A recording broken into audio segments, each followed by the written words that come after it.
सो ये है, चैप्टर का नाम है गुरुपद आश्रय। और हम देखते हैं कि आश्रय जो है हमारे जीवन के लिए बहुत महत्वपूर्ण है। क्यों महत्वपूर्ण है? क्योंकि जो हमारा स्वरूप है, हम सच्चिदानंद से बने हुए हम जीवात्मा है। आपने देखा होगा कि जीवात्मा जो है तटस्था शक्ति है। भगवान की दो शक्तियां हैं, अंतरंगा शक्ति, बहिरंगा शक्ति, और हम जीव है तटस्था शक्ति। तो जो तटस्था शक्ति है वो आइदर कहाँ रहेगी, या तो अंतरंगा शक्ति के शेल्टर में रहेगी, नहीं तो वो कौन सी शेल्टर में रहेगी, या तो बहिरंगा शक्ति के शेल्टर में रहेगी। तो उसका चुनाव करना है। तो फिर भी वो हमेशा आश्रय में रहेगी, वो हम कभी भी इधर उधर नहीं रह सकती। या तो हम भौतिक प्रकृति के आश्रय में रहेंगे, भौतिक प्रकृति के अंदर में रहेंगे, या फिर हम कृष्ण की शरण लेंगे, भगवान की अंतरंगा शक्ति के शरण में रहेंगे। बीच में नहीं रह सकते हम, या इधर रहेंगे या वहां रहेंगे। तो पहले हमें कुछ ना कुछ शेल्टर चाहिए, हमें आश्रय चाहिए। हमारी दो आवश्यकता है हमारे जीवन की। पहला हमें शेल्टर चाहिए, और दूसरा आनंद है, प्लेजर चाहिए। तो इसके लिए हम लालायित रहते हैं कि दो फंडामेंटल नीड है जीव की, पहला आश्रय, दूसरा आनंद। तो आश्रय हम या तो भौतिक प्रकृति का लेते हैं, या फिर आध्यात्मिक प्रकृति का लेते हैं, वहां पर हम फिर आनंद की खोज करते हैं। तो ये हमारी फंडामेंटल नीड है। तो इसलिए हमें आश्रय के बिना हमारा काम चलेगा ही नहीं एक्चुअली। तो हम कई प्रकार के आश्रय लेते हैं, गुरु का आश्रय लेते हैं, श्री भागवतम का आश्रय लेते हैं, हरिनाम का आश्रय लेते हैं, भक्तों का आश्रय लेते हैं। तो बहुत सारे आश्रय हैं।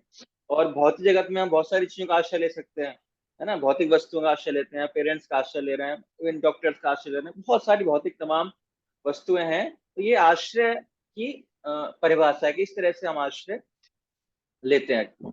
और इस अध्याय में जो डिसाइपल कोर्स के हिसाब से जो हमारे आश्रय हैं, जब हम इस्कॉन में एंटर करते हैं, तो गुरुपद आश्रय का मतलब है तीन आश्रय। जहां भी गुरुपद आश्रय का मतलब पूछा जाएगा आपसे, या गुरुपद आश्रय जहां भी वर्ड आप यूज करोगे, तो उसका ऑटोमेटिकली मतलब क्या होगा? तीन आश्रय होंगे वहां पर। कौन कौन से तीन आश्रय होंगे?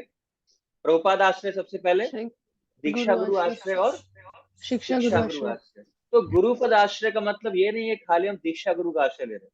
गुरुपद आश्रय का मतलब है प्रभुपाद आश्रय, गुरुपद आश्रय, सॉरी, दीक्षा गुरु पद, दीक्षा गुरु आश्रय, और शिक्षा गुरु आश्रय। तो ये गुरुपद आश्रय का मतलब है तीन सोर्सेज से हमेशा हम आश्रय को ग्रहण करते हैं। दूसरे पेज पर उसकी जो पिक्चर है आप देख सकते हो, जो शिष्य है वो तीन चीजों के अंडर में है ना। प्रभुपाद जी का भी आश्रय है, शिक्षा गुरु का भी आश्रय है, और दीक्षा गुरु का भी आश्रय है।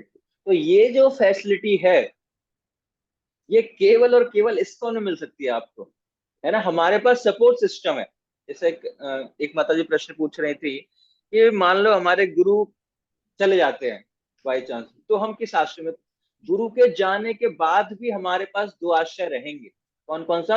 प्रभुपाद आश्रय और शिक्षा गुरु शिक्षा आश्रय। गुरु आश्रय। तो वो आश्रय रहेंगे तो हम इस्कॉन में सेफ अपने आजीवन भक्ति कर सकते हैं।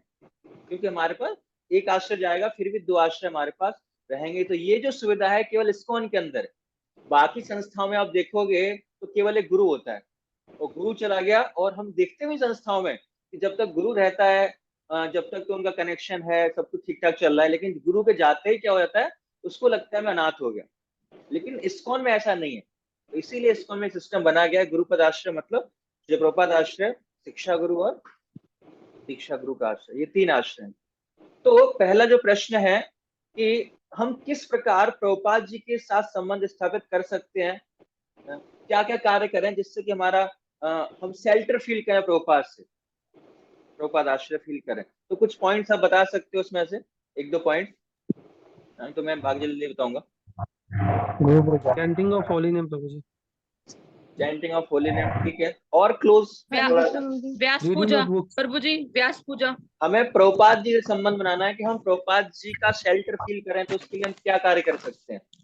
प्रभु जी व्यास पूजा, गुरु पूजा, जिसके दो जन ज्यादा वो भी 11 सूबे।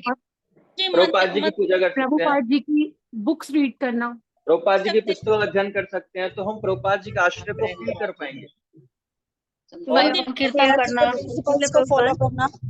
Sorry, Prabhu ji by offering prayers to Srila Prabhupada, watching his movies.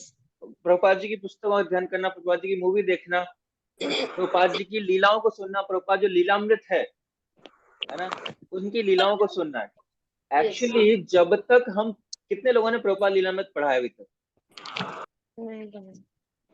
नहीं पढ़ा। थोड़ा सा मतलब अभी स्टार्टिंग पे है। सो मैं आपसे प्रार्थना करूंगा कि अगर आप इस्कॉन में रहना चाहते हो और इस्कॉन के बारे में कुछ जानना चाहते हो, और जैसे किसी कंपनी में जाते हैं ना, तो सबसे पहले उस कंपनी के बारे में जानते हैं, तो ये तो एक कोर्स हो रहा है तो आपको डिटेल थोड़ा सा बताया जा रहा है। लेकिन वास्तव में अगर आप आजीवन यहाँ पर रहना चाहते हो तो सबसे पहला काम आपका क्या है? लीलामृत का अध्ययन करना है। अगर आपने लीलामृत का अध्ययन कर लिया तो इस्कॉन के प्रति और प्रभुपाद जी के प्रति जो आपका कृतज्ञता है प्रेम वो रहेगी। अन्यथा क्या है कि हमें लगेगा हम बहुत ही चीप लेंगे, बहुत सस्ता लेंगे इस्कॉन को, श्री प्रभुपाद को, क्योंकि उनके बारे में इतना पढ़ा नहीं है या इतना सुना नहीं है उनके बारे में। तो सबसे पहले आपको जो सबसे पहला काम करें दीक्षा से पहले, और ये काम दीक्षा लेने से पहले करना है। जब तक प्रभुपाद लीलामृत कंप्लीट नहीं श्योर होगी आप प्रभु, लोगों को दीक्षा नहीं लेनी है ना। श्योर प्रभु। तो लीलामृत जरूर अध्ययन करना है। वो Is this a short book, Prabhu ji? जी Is माता this जी, a short book? Is this sorry. a short book? ये छोटी मतलब शॉर्ट बुक की है। नहीं नहीं, एक छोटी बुक भी आती है प्रभुपाद जी की जो लगभग 700-800 पेज की है। एक प्रभुपाद लीलामृत है, हिंदी में उसके 2 वॉल्यूम है और इंग्लिश में 6 वॉल्यूम थे पहले, एक एक्स्ट्रा वॉल्यूम और ऐड हो गया, 7 वॉल्यूम है, 7 किताबें हैं इंग्लिश में। और ग्रेट। हिंदी में 2 मोटी मोटी किताबें हैं। तो लगभग आप को लगेंगे, अगर डेली 30 पेज अध्ययन करोगे तो लगभग 4 महीने लगेंगे उसको पढ़ने में। लेकिन आप जब पढ़ोगे उसको तो आपकी आंखों से आंसू आएंगे, है ना। और आपको पता लगेगा कि प्रभुपाद ने क्या क्या किया है हमारे लिए। जो Yes. हम आजकल जो सारी चीजों का अध्ययन कर रहे हैं, सारी फैसिलिटी सुविधाएं सुख सुविधाएं ले रहे हैं, भक्ति का अभ्यास कर पा रहे हैं आसानी से, ये सब प्रभुपाद जी की देन है। तो उनके प्रति हमारी जो ग्रेटफुलनेस है वो बढ़ेगी, कृतज्ञता बढ़ेगी, है ना। हम इसको फिर ले पाएंगे, वो हमारे इतना बड़ी चीज मिली हमको तो पता ही नहीं था। तो सबसे पहले अगर आप प्रभुपाद से उनका संबंध जो स्थापित करना चाहते हैं। हरे कृष्णा प्रभु जी। मूवी है अभय चरणारविंद, वो भी बहुत अच्छी है। वो भी मतलब पूरा वो पूरा मूवी अच्छी है, देखने को लेकिन लेकिन आता है, फिर भी मूवी में क्या है कि जो कंटेंट है वो थोड़ा कम हो जाता है कम ना, हो जाता डायलॉग्स के है। माध्यम से। लेकिन हाँ जी, हाँ लीलामृत पढ़ेंगे तो सतस्वरूप दास गोस्वामी ने लिखा है, वो जो प्रभुपाद जी के सेक्रेटरी थे, तो एक एक चीज और सुंदर रूप से, और भी प्रभुपाद जी के ऐसा नहीं,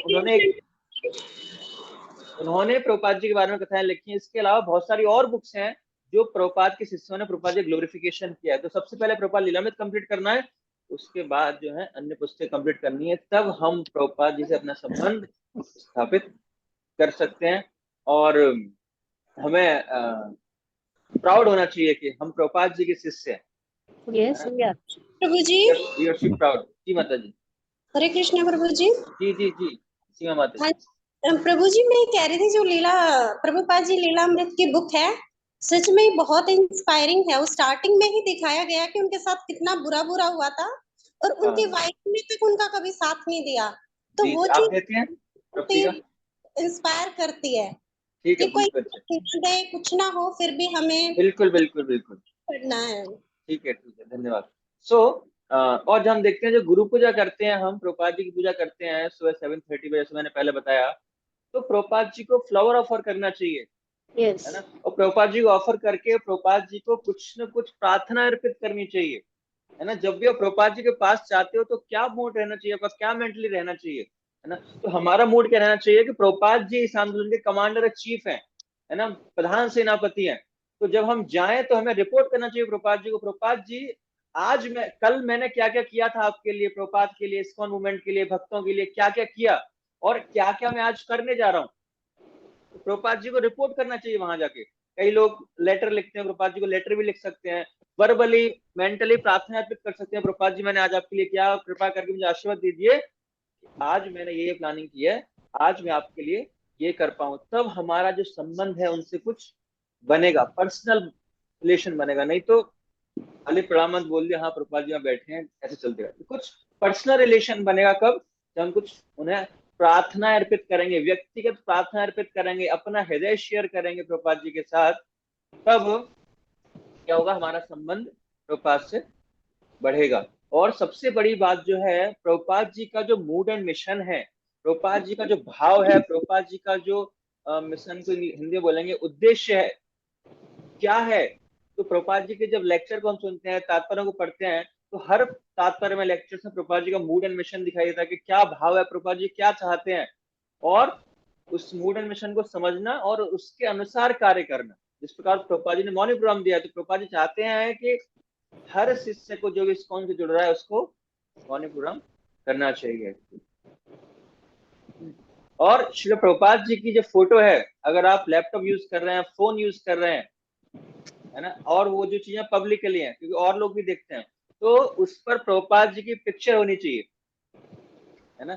आपकी डेस्क पे अपने गुरु महाराज की पिक्चर को अवॉइड कर सकते हैं क्योंकि मल्टीपल गुरु हैं, है ना। हमें क्या करना है, हमें प्रभुपाद जी की पिक्चर को चलना है। प्रभुपाद जी प्रीएमिनेंट शिक्षा गुरु है, प्रभुपाद जी सबकी शिक्षा गुरु है, पहले जो गुरु है हमारे प्रभुपाद जी हैं, जिससे हमारा संबंध होगा तो बाकी लोग भी अप्रिशिएट कर पाएंगे। जिस प्रकार आप कहीं भी टेम्पल हॉल में जाओगे तो हर जगह आपको प्रभुपाद जी की फोटोज दिखाई देंगी, किसी गुरु की फोटो नहीं दिखाई देंगी, क्योंकि प्रभुपाद जी रिप्रेजेंट कर रहे हैं। कई बार हम लेक्चर जैसे देते हैं आगे, या लेक्चर आगे हम लोग भी देंगे, तो कई बार कुछ लोग क्या है वर्ड यूज करते हैं, माई गुरु महाराज सेड, मेरे गुरु महाराज ने बोला।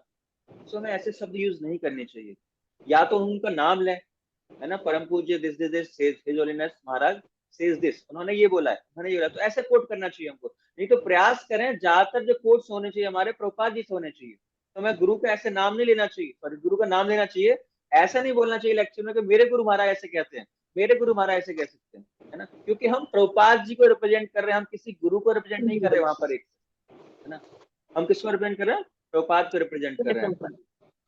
तो इससे क्या होगा, अगर ऐसा करेंगे तो प्रचार बढ़ेगा और आपस में हमारा कॉपरेशन भी बढ़ेगा।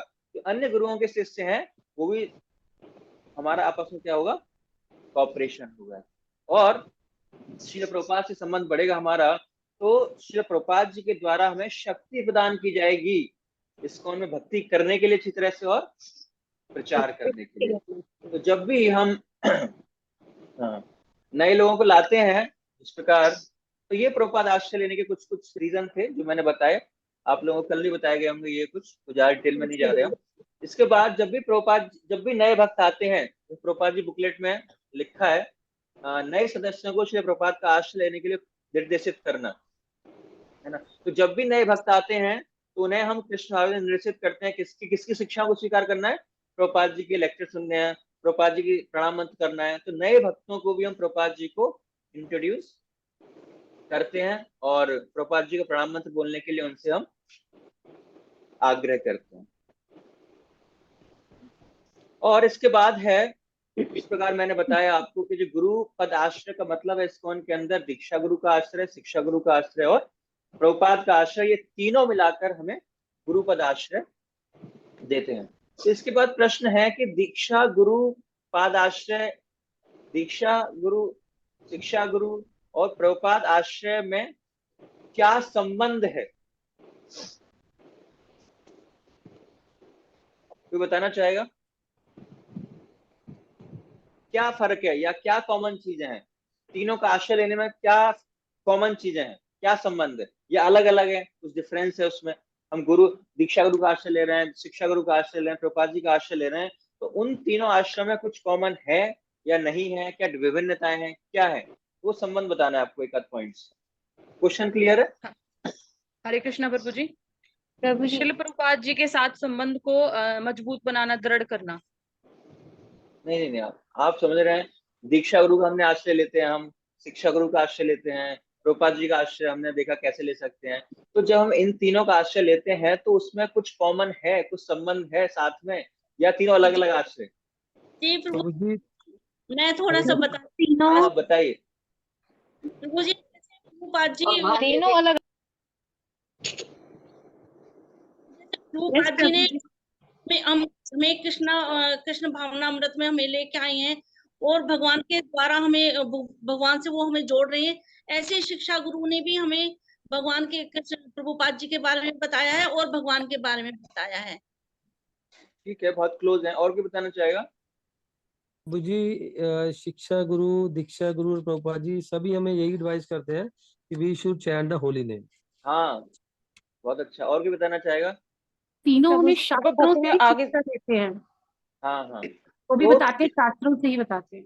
हाँ हाँ, तो जो तीनों आश्रय हैं उनका आपस में समन्वय है। ऐसा नहीं तीनों में आपस में लड़ाई हो रही है, उसके बाद जाएंगे तो वो कुछ और बताएगा, वो दूसरे शिक्षा गुरु की बुराई करेगा, दीक्षा गुरु के पास जाओगे तो, है ना, वो प्रभुपाद जी की बुराई करेगा, नहीं। तीनों की शिक्षाओं में आपस में समन्वय है, तीनों जो शिक्षा देंगे वो एक ही देंगे। जिस प्रकार दीक्षा गुरु हमारे पिताजी की तरह हैं, प्रभुपाद जी हमारे दादा की तरह हैं, और जो अन्य शिक्षा गुरु हैं हमारे चाचा ताऊ की तरह हैं। तो एक ही फैमिली है। तो जो टीचिंग्स मिलेंगी हमको, जो शिक्षा मिलेंगी, जो प्रेम मिलेगा, वो एक ही होगा। बस वो व्यक्ति अलग अलग है। दीक्षा गुरु हमारे पापा की तरह है, फादर की तरह है, और जो प्रभुपाद जी है वो ग्रैंड फादर की तरह है, और जो अन्य शिक्षा गुरु हैं वो हमारे चाचा ताऊ के समान है। तो आपस में क्या है, वो एक ही फैमिली है। और वो तीनों आपस में क्या करते हैं, enhance each other faith and love.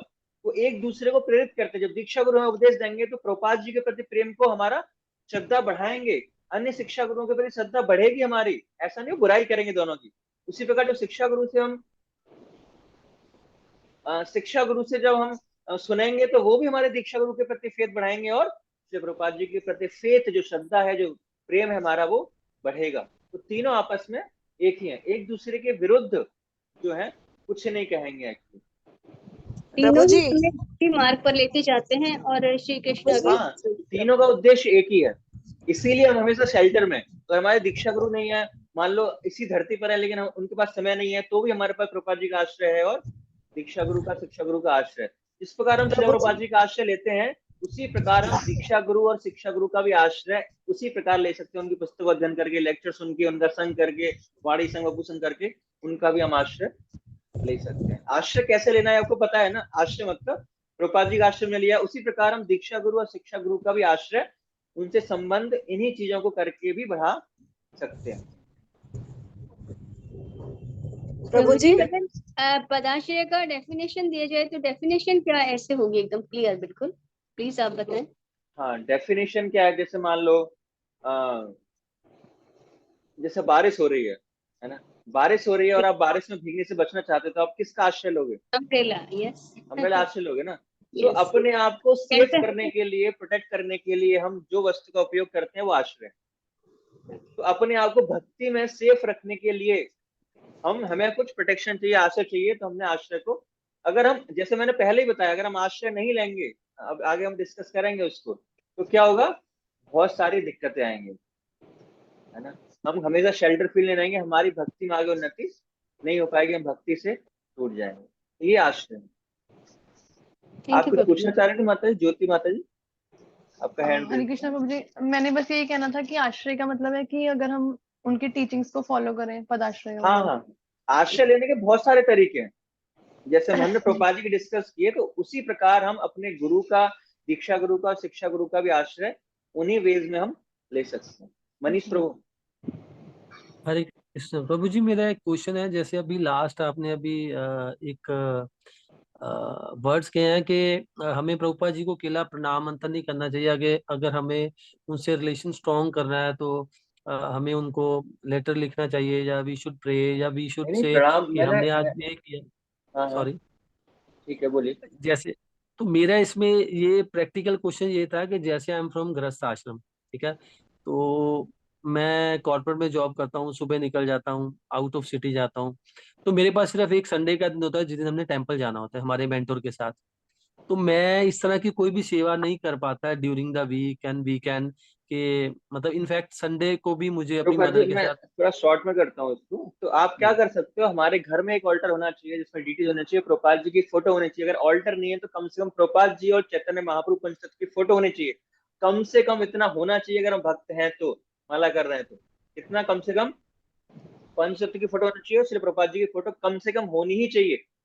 और जब भी वो हम तो जाए है प्रभु प्रभुपाद जी। जी को पुष्प अर्पित करें, उनसे प्रार्थना अर्पित कर सकते हैं, तो वो भी प्रभुपाद जी है अगर उनकी फोटो रखी है तो। नहीं प्रभु जी, मेरा क्वेश्चन ये था, सॉरी, कि मैं तो सर्व कर ही नहीं पा रहा। जैसे उनसे रिलेशन बिल्डअप करने के लिए हम बोल रहे हैं ना कि हम उनको रिक्वेस्ट करें या कन्वे करें कि आज मैंने ये किया है, आज मैंने बुक डिस्ट्रीब्यूशन किया, आज मैंने टेम्पल में सेवा किया है, तो मैं उससे उस क्या पॉइंट ऑफ होगा, व्यू से। जब भी आप रास्ते में जाते हो, मेट्रो में ट्रेवल करते हो, कहीं भी जाते हो, कुछ समय निकलते हो, तो हमेशा भक्तों के पास दो हथियार होने चाहिए आपके बैग में। हमेशा प्रभुपाद जी की छोटी पुस्तक होनी चाहिए और आपका प्रसाद होना चाहिए। तो जहां भी मिले आपको किसी व्यक्ति को भक्त बनाने का, हमें प्रयास करना चाहिए। कोई आपके बगल की सीट पे बैठा है, आप अकेले तो मेट्रो में होगे नहीं, कभी ना कोई बगल में बैठा ही होगा आपके, तो उसको प्रचार करने का प्रयास करना चाहिए। तो हमें ऐसी अपॉर्चुनिटी ढूंढनी चाहिए कि हम प्रभुपाद जी की सेवा कर पाए। अगर हमारी दृढ़ इच्छा है, हार्दिक इच्छा है हृदय की, तो निश्चित रूप से भगवान हमें बुद्धि देंगे कि कैसे प्रभुपाद जी की सेवा करनी है। हमारी दृढ़ इच्छा होनी चाहिए, तो भगवान बुद्धि देंगे।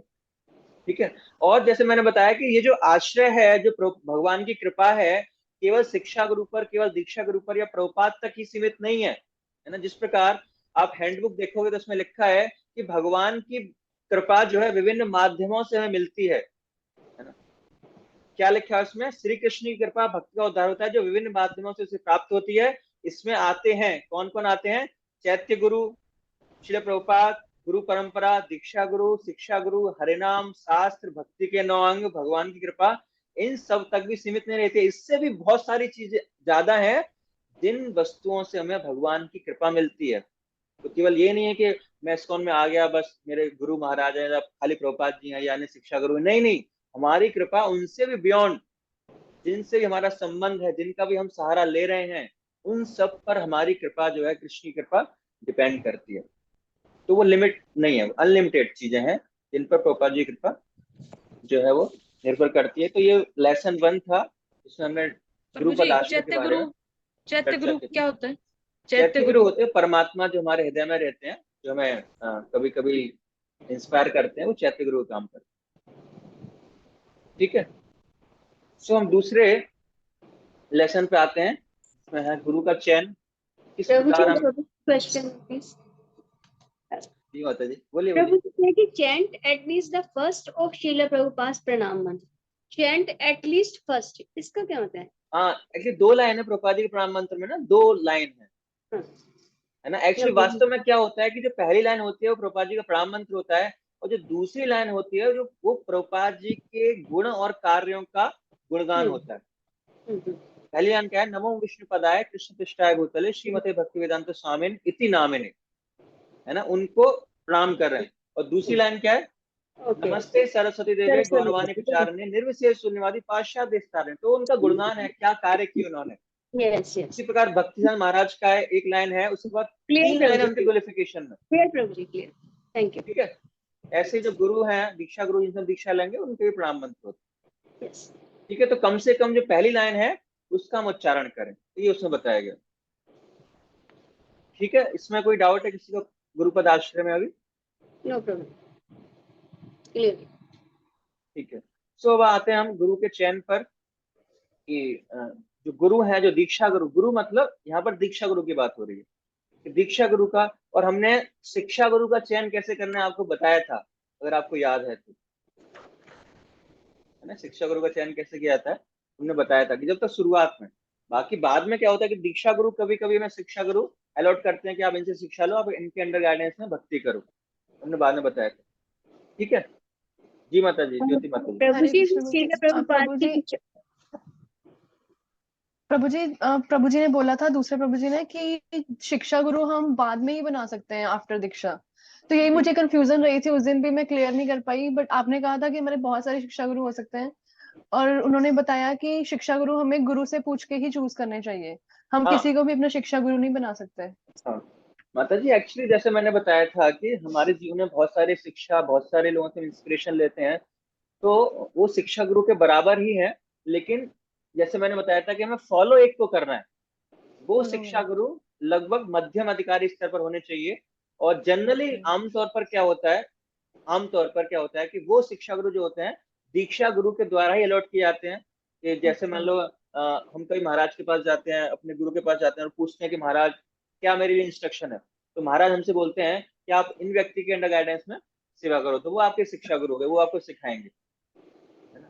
तो वो अलॉट करेंगे। या हम भी पूछ सकते हैं उनसे कि मैं किससे शिक्षा लूं, मैं किसके अंडर गाइडेंस में भक्ति करनी है मेरे को, तो हम खुद भी पूछ सकते हैं। अगर बाई चांस ऐसा नहीं होता है, हम नहीं पूछ पाए, किसी कारणवश कुछ नहीं हुआ, तो फिर हम भी चुनाव कर सकते हैं, दोनों ही ऑप्शन। लेकिन बेहतर है कि हम दीक्षा गुरु से पूछ के करें तो अच्छा है। लेकिन उससे पहले हमारे जीवन में, वो तो बहुत जीवन स्थिति बहुत बाद में आएगी, दीक्षा होगी 4-5 साल बाद, जब भी होगी होगी। लेकिन उससे पहले हमें बहुत सारे लोगों का आश्रय लेना है, तो वही उनका तो चुनाव कैसे करना है, उनका हम अपने उनसे थोड़ी ना दीक्षा गुरु से पूछने जाएंगे, दीक्षा गुरु तो कोई है ही नहीं हमारे। तो उनसे पहले जो वक्त हमारे जीवन में रोल अदा कर रहे हैं, हमारे मेंटोर का, काउंसलर का, या जो भी, तो वो जो उन लोगों को हम चुन सकते हैं, हमें तो पूरा वो फिर अधिकार हमारे है। शिक्षा गुरु नहीं हो सकते प्रभु जी, मतलब जिनसे हम अगर वो, पहले सुनते हैं? हाँ, निश्चित रूप से वो भी हो सकते हैं अगर वो उस स्तर पर हैं तो। स्तर पर है, स्तर डिपेंड अगर वो करता उस है। स्तर पर हैं, मध्यम स्तर पर हैं, तो हम उनको चूज कर सकते हैं। अपने जो गुरु जी से, दीक्षा गुरु से कंफर्म करेगा, उनको भी आगे दीक्षा गुरु, शिक्षा गुरु के रूप में कंटिन्यू कर सकते हैं। उनके स्तर पर डिपेंड करता जी है। ठीक है, क्लियर है। जी प्रभु जी जी।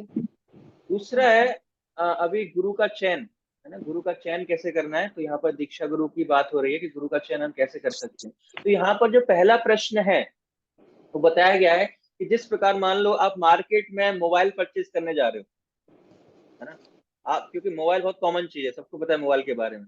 तो अगर मार्केट में आप मोबाइल परचेज करने जा रहे हो तो कुछ चीजों का आप ध्यान रखोगे कि मैं मोबाइल परचेज करने जा रहा हूँ, तो कोई बताएगा क्या चीज देखना चाहोगे मोबाइल में आप। प्रभु जी आज के डेट में प्रभु जी तो कैमरा देखते हैं लोग। हाँ, कैमरा सेल्फीज अच्छा के हो, जमाना है। वो भी जो फ्रंट बिल्कुल कैमरा है वो अच्छा, फ्रंट या बिल्कुल रियर, सेल्फी। क्या बोलते हैं उसको, हाँ जी, सेल्फी सेल्फी लेने का के लिए। जमाना है ना। तो वो हाँ जी। कैमरा अच्छा होना चाहिए। तो वो देखे हुए, है ना, कितना बैटरी बैकअप है। तो ये सारी चीजें हम उसमें मोबाइल में देखेंगे, तब फिर उस मोबाइल को परचेज करेंगे। तो उसी प्रकार जब आप दीक्षा लेने के लिए गुरु को ढूंढ रहे हो, है ना, आप सब लोग गुरु को ढूंढ रहे हो या आगे देखोगे या कुछ ने फिक्स कर लिया होगा, तो जो लोग अभी देखेंगे तो वो क्या देखना चाहेंगे गुरु में, और जो ऑलरेडी डिसाइड कर चुके हैं तो उन्होंने क्या देखा गुरु में कि उन्होंने हमको गुरु रूप में स्वीकार किया। क्लियर है क्वेश्चन। जब आप गुरु को ढूंढ रहे हो, गुरु से दीक्षा लेना चाहते हो, तो आप गुरु में क्या चीजें देख रहे हो कि अगर ये चीज होंगी तो मैं उनसे दीक्षा ले सकता हूँ। तो वो कौन सी वस्तुएं हैं, कौन सी चीजें हैं जो आप एक गुरु में देख रहे हो या देख चुके हो। उनका बिहेवियर, जो व्यवहार, गुरु परंपरा से हो वो। एक एक, गुरु एक करके। गुरु परंपरा। बिहेवियर ठीक है, कैसा है उनका, कैसा व्यवहार है प्रभु जी उनका। हाँ, उनका व्यवहार कैसा है ना, विनम्रता का व्यवहार है कि नहीं, और जी, उन्हें शास्त्रों का पूर्ण ज्ञान हो प्रभु जी। है ना, आचार शास्त्रों व्यवहार का। and Prabhuji following all the rules and regulations set up by मतलब एक एक करके बोलिए, सबका फायदा होगा।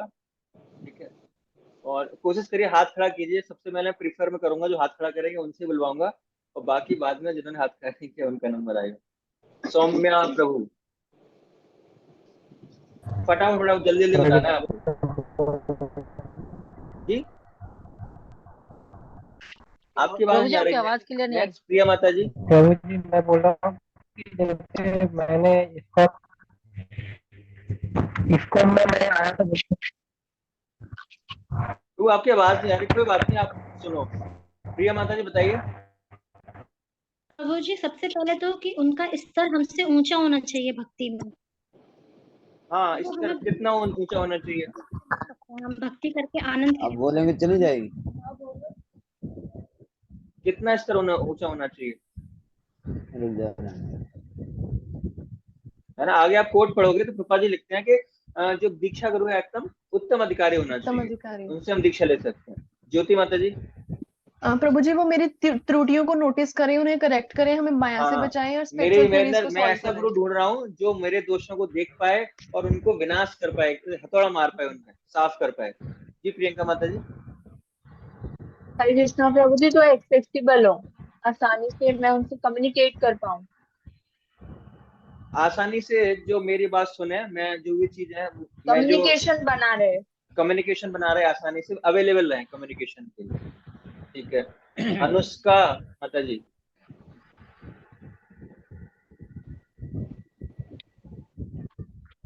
हरे कृष्ण प्रभु जी, जो हमें उनका जो आचरण है वो अनुसरण। आचरण ठीक हो, मैं जो समझ पाया, पता नहीं सवाल नहीं आ रही। ठीक है, जो भी है। नेक्स्ट मनीषा माता जी। हरे कृष्णा प्रभु जी। गुरु जी हमें ज्ञान जो है वो शास्त्रों से एज इट इज दें और हम हाँ, उनकी सेवा शास्त्रों का करें। ज्ञान हमें एज इट इज दें। तो ऐसे गुरु को मैं ढूंढ रहा हूँ जो शास्त्रों का एनालिटिस दें। और वीणा चोपड़ा माता जी, सॉरी मनीष प्रभु। इंद्रियों के वेग पर कंट्रोल होना। इंद्रियों का वेग पर कंट्रोल हो, ठीक है। वीणा चोपड़ा माता जी, सॉरी क्या नाम है, मनीष प्रभु। who is a devotee of the Lord? जो भगवान के भक्त हों, ठीक है। तो ये सारे रीजन है। ओके माता जी, अब जा सकते माता जी। सो गुरु का चयन है, बहुत सारे हैं। बहुत सारे लोग, आप सब लोगों ने अच्छे अच्छे बहुत सारे लोग रहते हैं कि मेरा मार्गदर्शन नियमित मिलना चाहिए, मेरे अंदर दोस्त देखें, मुझे सुधारें, सरल हृदय हो उनका, सरल भाषा में समझा सकें, मुझे स्वीकार करें, है ना। और मैं एक हो सकता है मैं शेल्टर फील करूं उनके अंदर, है ना, मैं शेल्टर्ड फील करूं उनके अंदर, है ना। या कोई ये इस माध्यम से ज्यादा भौतिक शक्ति, जो मेरे अंदर भौतिक इच्छाएं वो सारी दूर हो जाएं। तो इस तरह बहुत सारी इच्छाएं, बहुत सारे कारणों से बहुत सारी चीजें हम गुरु में देख रहे हैं, उनके पास जा रहे हैं। तो आप लोगों ने तो पॉजिटिव बताए। अब हम देखेंगे कि कुछ कारण ऐसे भी हो सकते हैं जो गुरु को ढूंढने के अनुपयुक्त कारण है, अनुपयुक्त है, मतलब उस कारण की वजह से हमें गुरु के पास नहीं जाना चाहिए, या इन चीजों को हमें गुरु में नहीं देखना चाहिए दीक्षा गुरु को चयन करते समय। वो सही कारण नहीं है चयन का। वो कौन से कारण है सही कारण, गलत कारण, सॉरी, जो सही नहीं है? फॉलोइंग देखकर नहीं जाना चाहिए। सॉरी, फॉलोइंग उनकी कितनी है, कई उनको देखकर चले जाते हैं कि उनके हाँ इतने हाँ, फॉलोअर्स हैं। ये कितनी फॉलोइंग है उनकी, 50,000 शिष्य हैं, 20,000 शिष्य हैं, तो ये कारण नहीं होना चाहिए। और जो वेदों का खंडन करते हो, वेदों का खंडन करते हो। हरे कृष्ण प्रभु जी। हमें बहुत ऐसी अच्छा चीजें लेक्चर हैं जो सुनकर, नहीं देखनी चाहिए गुरु में, गलत कारण है जो देखने का।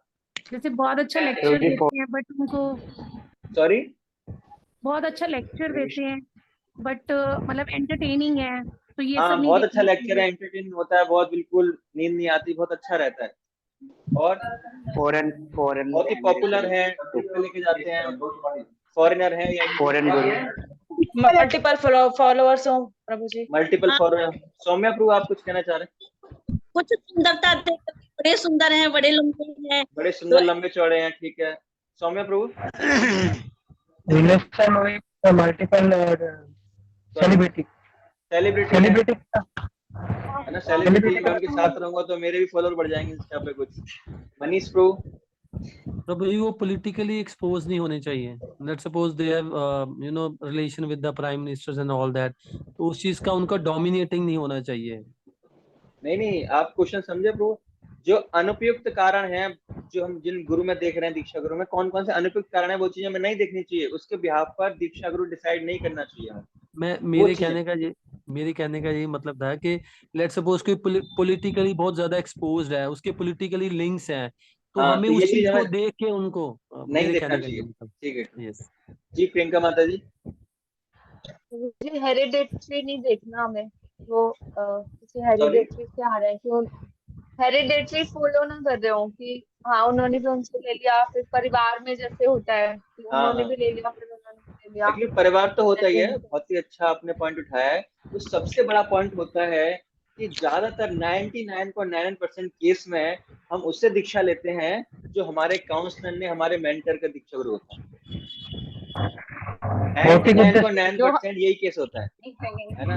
So, जो हमारी इस फैमिली ने आधार बोल दिया हम वही फॉलो करते हैं। इस आधार पर हमें जाना कि वो मेंटर के भी दीक्षा गुरु है या मेरे काउंसलर के भी दीक्षा गुरु है, तो मुझे भी उनसे दीक्षा लेनी है। तो ये आधार नहीं, मैं ये नहीं कि दीक्षा लेनी नहीं है उससे, ऐसा भी नहीं करना है, लेकिन हमारा बेसिक आधार ऐसा नहीं होना चाहिए कि उनसे दीक्षा लेनी है। मनीषा माता मुझे जी, ऐसा होता है क्योंकि हमारे मेंटर्स भी कहीं ना कहीं बोल रहे होते हैं कि आप उनके लेक्चर सुना करो, उनको फॉलो किया करो, उनके हाँ, लेक्चर सो सुना अगर करो। ऐसा कोई मेंटर कह रहा है तो वो उतना मैच्योर नहीं है, उसने आईडीसी कोर्स नहीं किया है, इसकी वजह से कह रहा है। तो ऐसा नहीं कहना चाहिए। जैसे मैंने बताया कि हमें क्लास के अंदर जब हम क्लास दे रहे हैं तो बड़ी जिम्मेदारी है, तो हमें ऐसे अपने गुरु को, जैसे आगे अपने गुरु को कैसे प्रेजेंट करना है वो आगे बताया जाएगा आपको। तो हमें ऐसा कभी नहीं रिप्रेजेंट करना चाहिए कि मेरे गुरु महाराज ने ऐसा बोला, मेरे गुरु महाराज ऐसा कहते हैं, ऐसा कभी रिप्रेजेंट नहीं करना चाहिए। हमेशा प्रभुपाद जी को आगे रखना चाहिए कि प्रभुपाद से ज्वाइन करें। और जब भी ऐसा प्रश्न आए तो हमेशा हमें ये बताना चाहिए कि there are so many initiating guru, आप किसी को भी चूज कर सकते हैं। हरे कृष्ण प्रभु जी, अपनी हेल्थ को ठीक करने के लिए गुरु के पास जाना भी गलत है प्रभु जी। मैं बीमार रहता हूँ, थोड़ा सा उनके पास शक्ति होगी, है ना, तो वो ठीक कर देंगे, ये गलत कारण है। ज्योति माता जी, हरे कृष्ण प्रभु जी जो अच्छे की भावुक होके कथा करते हो, सिर्फ कथा सुन के हम ये डिसाइड कर लें कि मतलब हाँ, वो बहुत मधुर कथा करते हैं, वाह क्या मजा आता है, बिल्कुल आंखों से या आंसू आ हंसी जाते मजाक भी करते हैं, ज्यादा हैं, हंसी ह्यूमर मजाक करते करते हैं, हैं। है ना, या बहुत ही सुंदर हास्य है, और मेरा भविष्य बता सकते हैं, है ना। मैं हाथ दिखाने जाऊंगा तो मेरा भविष्य बताएंगे, तो मेरे अच्छी जॉब लग जाएगी, तो ये सारे कारण नहीं होना चाहिए। एक बार श्री प्रभुपाद जी ट्रेन में ट्रेवल कर रहे थे और एक व्यक्ति बार बार उनके पास आ रहा था, है ना, बार बार उनके पास आ रहा था कि प्रभुपाद जी, स्वामी जी कुछ आशीर्वाद दीजिए, कुछ आशीर्वाद, please give me blessing. Prabhupada ji उसको अवॉइड कर रहे थे, फिर दोबारा चला गया। प्रभुपाद जी अंदर ट्रेन में बैठे थे अपने सन्यासी शिष्यों के साथ, वहां पर भी अंदर पहुंच गया, प्लीज गिव ब्लेसिंग, कुछ आशीर्वाद दो। प्रभुपाद ने अपने सन्यासियों की तरफ इशारा करके बोला कि this is my blessing, you want, आपको चाहिए? नहीं नहीं, मुझे ये ब्लेसिंग नहीं चाहिए, है ना, तो भाग गया। तो वास्तव में गुरु का जो आशीर्वाद है वो क्या है, यही है कि भौतिक इच्छाओं से दूर हो जाओगे आप, ये वास्तविक रियल ब्लेसिंग है। अगर हम किसी और कामना से जा रहे हैं तो वो सकपट कृपा है, अगर वो देवते भी हैं तो वह इन कारणों से नहीं जाना चाहिए ना? तो ये कुछ कारण है। ज्यादा शिष्य हैं, सोशल स्टेटस है, संस्कृत स्कॉलर है, संस्कृत बहुत अच्छी आती है ना, या बहुत ही मधुर सिंगिंग है उनकी, बहुत ही स्वीटली सिंगिंग है, स्पीकिंग स्वीटली, या मेरी इमोशनल नीड पूरी हो सकती है, बहुत भावुक रूप से उनको चुनाव करना, भावनाओं से जुड़ना कि हे भगवान उनका कितने बीमार हैं, वो इस परिस्थिति में विचार कर रहे हैं, तो भावुकता पूर्वक कभी कभी हम जुड़ जाते हैं किसी गुरु से, भावना पूर्वक इमोशनल हो जाते हैं, तो वो भी सही आधार नहीं है उनसे जुड़ने का। और कई बार क्या होता है कि किससे पूछो क्यों दीक्षा में, तो मैं जस्ट प्रेम करता हूँ, तो बहुत प्रेम करता हूँ, जस्ट फॉल इन लव, है ना, लव एट फर्स्ट साइट, कुछ पता नहीं है, कोई आधार नहीं है, क्या है, बस मैं प्रेम करता हूँ, मुझे अच्छा लगता है, तो वो भी कारण नहीं होना चाहिए, कुछ हमारा स्ट्रॉन्ग रीजन होना चाहिए। तो अगर हम इन गलत कारणों से किसी गुरु को चुन लेते हैं तो इसका क्या परिणाम होगा, केवल 2 लोग बताएंगे हाथ खड़ा करके। अगर इन गलत कारणों से हम किसी गुरु को चुन लेते हैं, दीक्षा भी ले लेते हैं, तो इसका क्या प्रभाव पड़ेगा? मनीष प्रभु। प्रभु जी, उससे फिर ये होगा कि वो ज्यादा देर तक वो रिलेशन चल नहीं पाएगा, प्लस अगर चलता भी है तो वो हमारी फ्यूचर में जो भी आगे स्पिरिचुअल जर्नी है उस पे हम ज्यादा हम सक्सेसफुल नहीं हो शेल्टर पाएंगे। फील नहीं करेंगे उस गुरु के साथ, हम क्योंकि कनेक्शन नहीं बैठा कभी, शेल्टर उसी के साथ फील होगा जिसके साथ हमारा कनेक्शन है, कनेक्शन कोई बनाए नहीं, क्योंकि हमारा कोई आधार नहीं था दीक्षा लेने से पहले, तो हम शेल्टर फील नहीं करेंगे और भक्ति से छोड़ देंगे। और कोई बताना? ज्योति माता जी, आपकी आवाज नहीं आ रही है। हरे कृष्ण प्रभु जी। प्रभु जी, हो सकता है कि हम उनसे ईर्ष्या करने लगे गुरु से ही, हमें किसी और से दीक्षा चाहिए होगी तो हम उनसे ईर्ष्या करने लगेंगे, ठीक है। प्रियंका उनके माता बारे में जी, नेगेटिव सोचेंगे, फिर हमारा वो अपराध हो जाएगा। ठीक है। प्रियंका माता जी, हरे कृष्णा प्रभु जी, अगर हम उनमें ये सारी क्वालिटीज देखेंगे तो आगे जाके रिजल्ट यही होगा कि वो हमारी इच्छाएं पूरी नहीं करेंगे और फिर हम उनमें दोष देखना शुरू कर देंगे। फिर गुरु बाकियों को अपराध, भी हम यही बताएंगे, अपराध तो करेंगे, हम अपराधों में ठीक फंसते है। चले जाएंगे। भाई क्षमा करना, मैं सबकी ओपिनियन नहीं ले पा रहा हूँ क्योंकि हमें आगे बढ़ना है। सो ये क्या होगा, दिक्कत हो जाएगी, हम भक्ति छोड़ देंगे, हम संतुष्टि नहीं होगी, हमको आनंद नहीं मिलेगा। जैसे मैंने बताया कि जीव की 2 फंडामेंटल नीड्स हैं। क्या 2 नीड्स बताई थी मैंने, याद है किसी को लेक्चर की शुरुआत में? एक तो यस प्रभु, उसको आश्रय, आश्रय चाहिए और दूसरा उसको हैप्पीनेस, आनंद चाहिए। आनंद। तो जब हमें वो नहीं मिलेगा, सेटिस्फेक्शन नहीं मिलेगा, तो उस गुरु का हम त्याग भी कर सकते हैं, गुरु के प्रति अपराध भी कर सकते हैं। तो अपनी भक्ति को हम अभी इतनी मुश्किल से भक्ति हो रही है, अगर गुरु अपराध करेंगे तो बहुत ही ज्यादा दिक्कत हमें होने लगेगी। तो इसीलिए हमें क्या करना है, इन कारणों से, इन आधारों पर हमें गुरु को चूज नहीं करना है, ठीक है। तो इसीलिए हमें गुरु को कैसे देखना है, कभी कभी प्रश्न पूछते हैं लोग कि हमें, अच्छा दीक्षा गुरु को हम जज भी कर सकते हैं ऐसे, है ना, इन कारणों को देखना क्या है, जज करना है। बट ये जज करना नहीं है, जज कब करते हैं, जब हम भौतिक रूपी चश्मा आंखों पे लगाकर तब हम लोगों को जज करते हैं। लेकिन जब गुरु का चयन करते हैं तो क्या है, हम शास्त्र रूपी चक्षुओं से, है ना, किसका चश्मा लगा होता है हमारी आंखों पर, शास्त्रों का, गुरु साधु शास्त्र के आंखों से हम ये सारे गुणों को देखकर गुरु को चयन करते हैं। तो उनको जज करना नहीं कहते, जज हम कब करते हैं, जब भौतिक दृष्टि से किसी व्यक्ति के गुणों या दोषों को देखते हैं तो हम जज कर रहे हैं उसको, ठीक है। तो उसमें दोनों फर्क है, गुरु को इस तरह जज नहीं करना भौतिक दृष्टि से, क्या है, शास्त्रों की दृष्टि से कि शास्त्र क्या कहते हैं, है ना।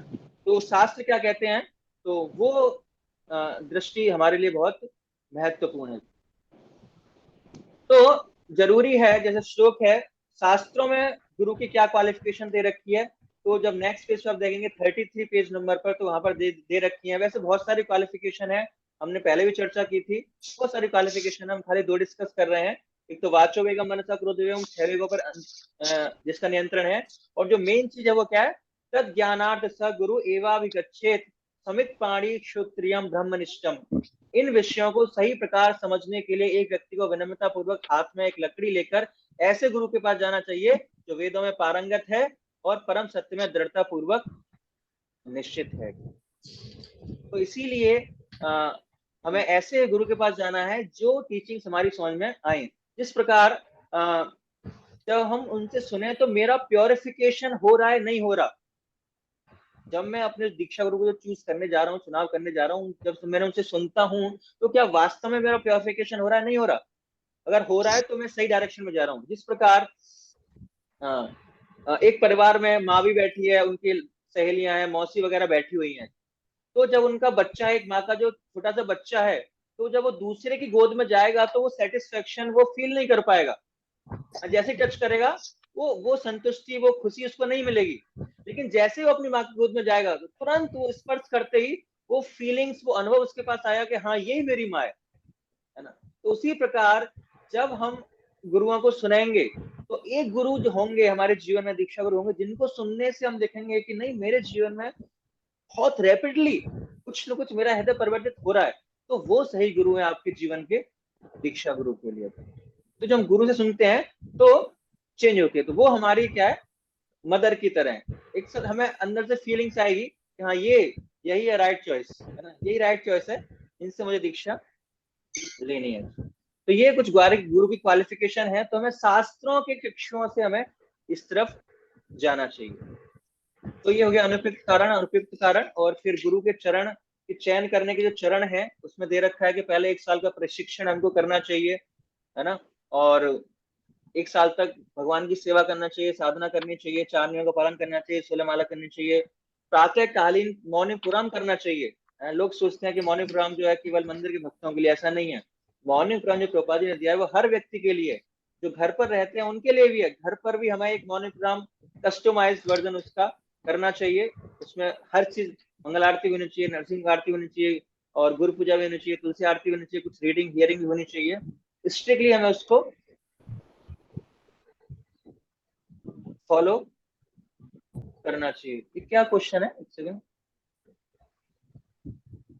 Why would stick? प्रभु जी हाँ जी, ये आपने अभी जो पढ़ा था ना कि हाथ में एक लकड़ी लेकर एक गुरु के पास जाना चाहिए, तो उसका ये मतलब लकड़ी का क्या यहाँ पे मुझे ये नहीं लग रहा कुछ।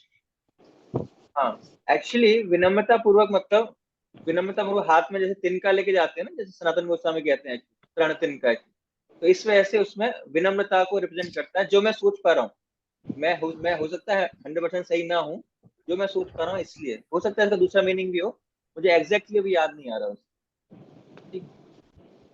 प्रभु जी आप कौन सा ले रहे हैं? अभी क्वेश्चन में मिस कर दिया, लिख रही थी क्वेश्चन नहीं ले रहे हम। जो अगले पेज पर 34 पर जो गुरु चयन करने के चरण हैं, स्टेजेस हैं, उनका हम प्रयास करें समझने का। तो उसमें 1 साल का हमें प्रशिक्षण लेना चाहिए।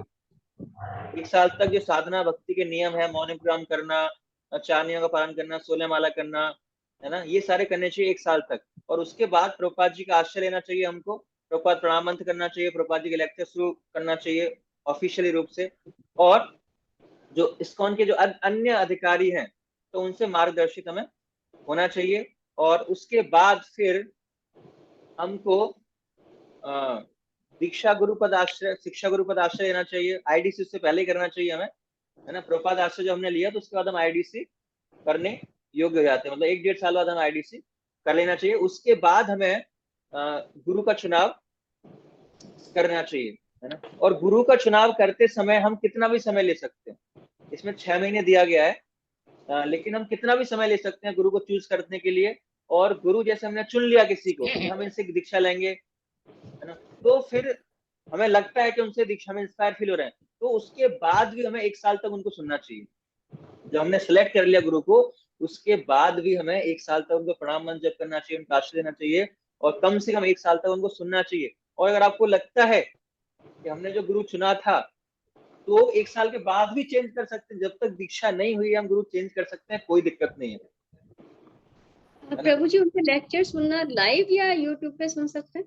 लाइव सुनेंगे बहुत अच्छी बात है। ये तो अच्छा है, हम जब संग करेंगे गुरु का तो सबसे अच्छा है, बेस्ट है। लेकिन अगर वो संभव नहीं है तो हम यूट्यूब पे उनके लेक्चर जो भी रिकॉर्डिंग है वो सुन सकते हैं। और फिर हमें अगर हम जब फिक्स हो जाए तो जो मंदिर अथॉरिटी है उनसे हम उनको इन्फॉर्म करना चाहिए कि ऐसे, तो फिर वो जो रिकमेंडेशन लेटर है वो देंगे गुरु से अनुमति लेके, और फिर आपकी जो हरिनाम दीक्षा होगी। तो डिपेंड करता है, जैसे मान लो कि आपने यहाँ से रिकमेंडेशन लेटर ले लिया और गुरु को अनुमति किया कि मैं आपसे दीक्षा लेना चाहता हूँ, ये कम से कम 2-3 साल का प्रोग्राम है। उसके बाद आप गुरु के पास जाते हो कि मैं आपसे दीक्षा लेना चाहता हूँ, तो हर गुरु का स्कूल में क्या अलग अलग क्राइटेरिया। कोई बोलेगा नहीं 5 साल आप भक्ति करो फिर आना, कोई कहेगा 3 साल और रुको उसके बाद आना, कोई कहेगा 2 साल और रुको तब आना है। तो वो गुरु का पर्सनल चॉइस है, उसमें कुछ नहीं कर सकते। जैसे हमने गुरु को परखा जांचा, तो वो भी तो परखेगा, तो वो भी कहेगा 5 साल बाद आना, है ना। आप इसके अंडर में रहो, मैं देखना चाहता हूँ वास्तव में भक्ति जो आपने बताया कर रहे हो नहीं कर रहे। तो वो गुरु का रिलेशन है। तो ये प्रोसीजर है, चरण है।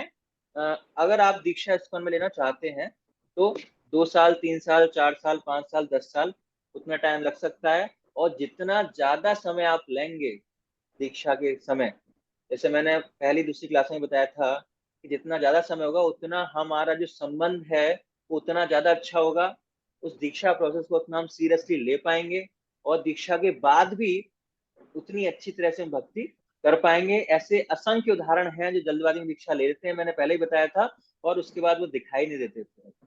तो इसीलिए दीक्षा के लिए हमें सफिशिएंटली टाइम देना चाहिए, गुरु को चूज करते समय सफिशिएंटली टाइम देना चाहिए, अपनी बुद्धि का इस्तेमाल करना चाहिए। प्रभुपाद जी अपने कोट्स में बार बार लिख रहे हैं, हम सारे कोट्स में नहीं पढ़ूंगा, इसमें बहुत सारे कोट्स दिए गए हैं, है ना। कोई भी शिक्षा दे, कोई भी दीक्षा गुरु बन सकता है, चाहे ब्राह्मण है सन्यासी है। तो ये हमें ये भी आधार नहीं होना चाहिए कि वो ब्राह्मण है इसलिए उनसे शिक्षा दीक्षा लेनी है एक्चुअली।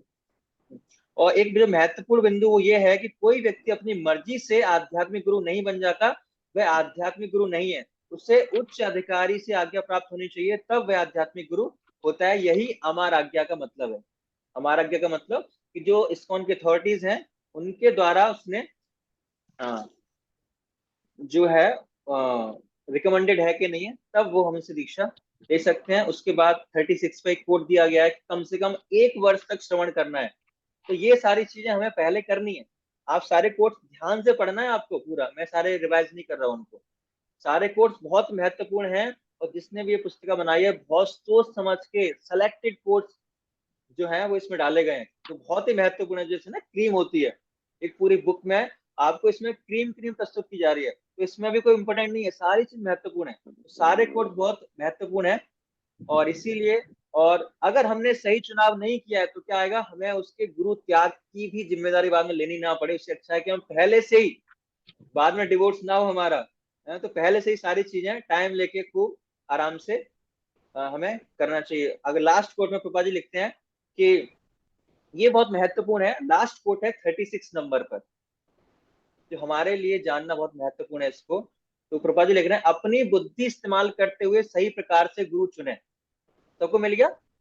36 पे लास्ट कोट है, मिल गया सबको? यस नो कुछ तो बोलो। मिल गया प्रभु जी, मिल गया। मिल गया ना? तो उसमें इंग्लिश में कैसे स्टार्ट है? इंग्लिश में सेम पेज है, मतलब 36 page same number, last quote ही होगा। Correctly choose by the exercise. Okay? Correctly choose by the exercise of their own intelligence. ये पॉइंट है प्रभु जी? हाँ ये मतलब। Okay.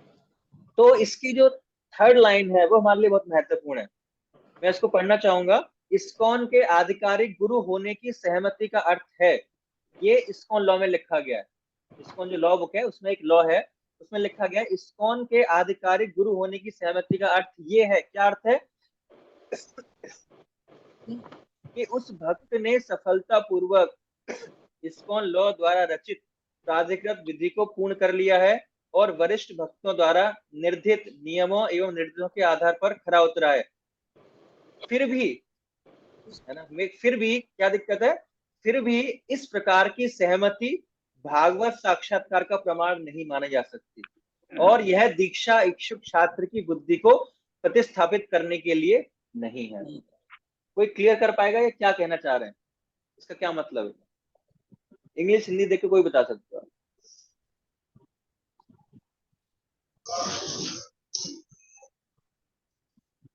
ज्योति माता जी।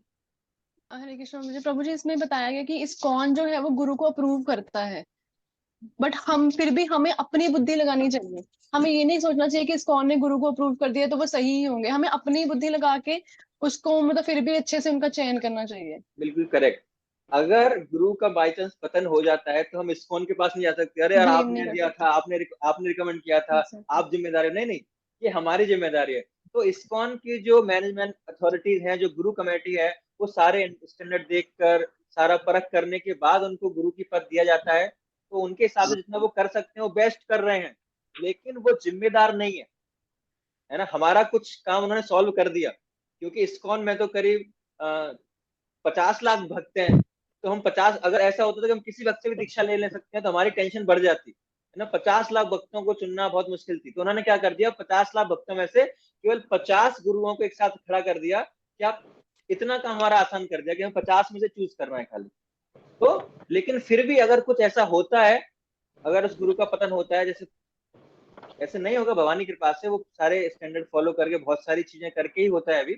और प्रयास किया जाता है कि जो गुरु हैं उनके स्टैंडर्ड द्वारा वो उत्तम अधिकारी ही है। लेकिन जो उत्तम अधिकारी एक सटल लेवल पर है, ये आंतरिक है, तो कोई इसे सर्टिफाइड नहीं कर सकता इस्कॉन के, ये नहीं उत्तम स्तर पर है, ये उत्तम अधिकारी है, कोई सर्टिफाइड नहीं कर सकता। ये हृदय की बात है, कोई किसी का हृदय नहीं जानता। लेकिन फिर भी जो ऊपरी तौर से प्रपात की सेवा में कितना जुड़ा हुआ है, तो उन सारे पैरामीटर्स को देखते हुए जो बेस्ट है, जो गुरु कमेटी है जीबीसी हमको देते हैं कि ये बेस्ट है हमारे पास, इनमें से आप दीक्षा ले लो। लेकिन फिर भी जिम्मेदारी किसकी है? जिम्मेदारी हमारी है। अगले पेज पर प्रभुपाद जी लिख रहे हैं कि एक शिष्य को उत्तम अधिकारी को ही आध्यात्मिक गुरु के रूप में चुनने के प्रति सावधान रहना चाहिए। और कुछ चीजें हैं जो इसमें बताई गई हैं कि उनमें हम देख सकते हैं कि प्रभुपाद जी की सेवा में लगा हुआ है, हमेशा कृष्ण का स्मरण करता है। तो ये सारी चीजें हम देख सकते हैं, और गुरु कमेटी भी ये सारी चीजें जो है वो देखती हैं। ठीक है, तो ये था कुछ हमारे गुरु के बारे में। किसी को प्रश्न है इसमें? हरे कृष्ण प्रभु जी। जी। प्रभु जी हरे कृष्ण। हरे कृष्ण प्रभु जी। जी माता जी।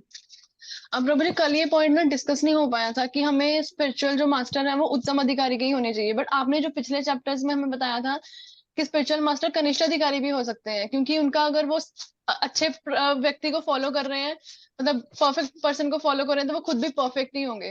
तो ये पॉइंट और वो पॉइंट मुझे थोड़ा सा कोरिलेशन नहीं हो पाया। अच्छा माता जी, आपने क्लेरिफाई किया, थैंक यू। एक्चुअली वास्तव में हम किससे भी दीक्षा ले सकते हैं, चाहे वो कनिष्ठ है, वो इंस्पिरेशन का मामला है, हम किससे इंस्पायर फील हो रहे हैं। लेकिन जैसे प्रभुपाद जी पहले कोर्ट में लिख रहे हैं कि अगर हम मध्यम अधिकारी के दीक्षा ले रहे हैं तो हम उसी स्तर तक जा सकते हैं, और कनिष्ठ ले रहे हैं तो हम उसी स्तर तक जा सकते हैं। तो रिकमेंड ये किया था कि हम उत्तम अधिकारी से दीक्षा लें। लेकिन कभी कभी क्या होता है कि मार्केट में उपलब्ध ही नहीं है ना, मार्केट में वस्तु ही नहीं है, तो हमारे पास जो ऑप्शन है वही दिया जाता है। जैसे आपको व्यवहारिक उदाहरण देता हूँ। जैसे कभी कभी क्या होता है कि जब प्रभुपाद जी के समय क्या था कि हमारी प्रचार की आवश्यकता थी, उन पोजीशंस की आवश्यकता थी, तो प्रभुपाद ने क्या किया, 20-21 साल की उम्र में क्या किया, उन्होंने संन्यास दे दिया कि आवश्यकता है, क्योंकि ऐसे भक्त मार्केट में उपलब्ध ही नहीं है। जैसे कई बार क्या होता है कि हमें आगे प्रचार करना है, अब हम नई क्लास भक्ति खोलना स्टार्ट करना चाहते हैं, नई क्लास स्टार्ट करना चाहते हैं, लेकिन कोई ऐसा सीनियर भक्त नहीं है जो क्लास ले सके। तो हम क्या करते हैं, जो 2 साल पुराना भक्त है, 3 साल पुराना भक्त है, उसको थोड़ा ट्रेन करके बिठा देते हैं गद्दे पे, तो भाई इसको ट्रेन करो।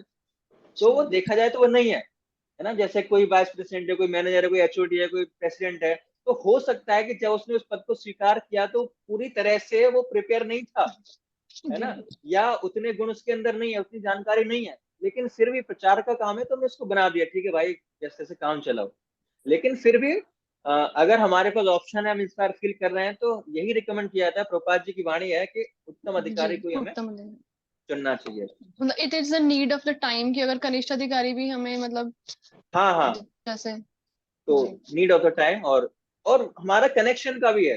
अगर हो सकता है कि उत्तम अधिकारी अवेलेबल है लेकिन हमारा कुछ कनेक्शन फिट नहीं बैठ रहा, हमें जो मध्यम अधिकारी के भक्त है वो उससे कनेक्शन में फील कर रहा हूँ, उससे मैं इंस्पायर फील कर रहा हूँ, तो उससे भी दीक्षा ले सकते हैं।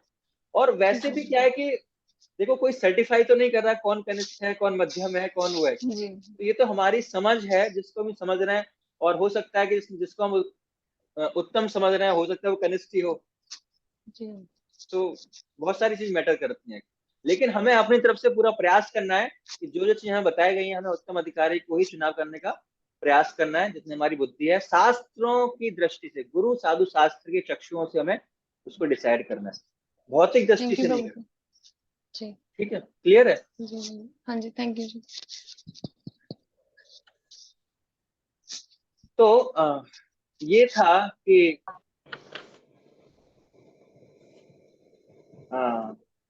कुछ हमने उपयुक्त कारण देखे और कुछ अनुपयुक्त कारण देखे गुरु के चुनाव के, है ना। और जो उपयुक्त कारण जैसे मैंने बताया हमें साधुओं की दृष्टि से देखना चाहिए, और दूसरा एक जैसे मैंने बताया कि जो अल्टीमेटली जिस प्रकार हमने कोट डिस्कस किया कि हमारा प्योरिफिकेशन हो रहा है नहीं हो रहा श्रवण करके, तो बहुत उपयुक्त कारण है वो। तो ये सारी चीजें हमें देखनी चाहिए कि मेरा पर्सनल कनेक्शन बन रहा है नहीं बन रहा है ना।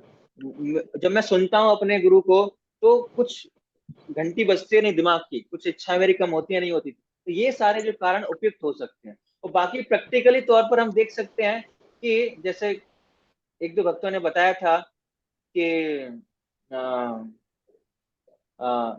जो सॉरी वो हमारे लिए कितना अवेलेबल है ना। कभी जैसा ना हो कि हमने दीक्षा ले ली, जो फॉरेन में गुरु रहते हैं वो साल 2 साल में एक बार मिलते हैं, तो थोड़ा सा व्यवहारिक हमें होना पड़ता है ना। बाकी एक है कि उनके श्रवण के द्वारा भक्ति में सबसे दृढ़ता आ रही है हमारे अंदर, है ना। दूसरा है उनकी जो शिक्षा प्रणाली है ना, सालों साल तक हमें भक्ति में टिकाए रखेगी नहीं टिकाए रखेगी, तो हमें देखना है गुरु के अंदर कि वो जो उनकी शिक्षा प्रणाली सिस्टम उन्होंने बना रखा है, तो क्या मुझे लगता है कि वो शिक्षा प्रणाली मुझे सालों साल तक टिकाई रखेगी, ये मुझे देखना है, उपयुक्त कारण है।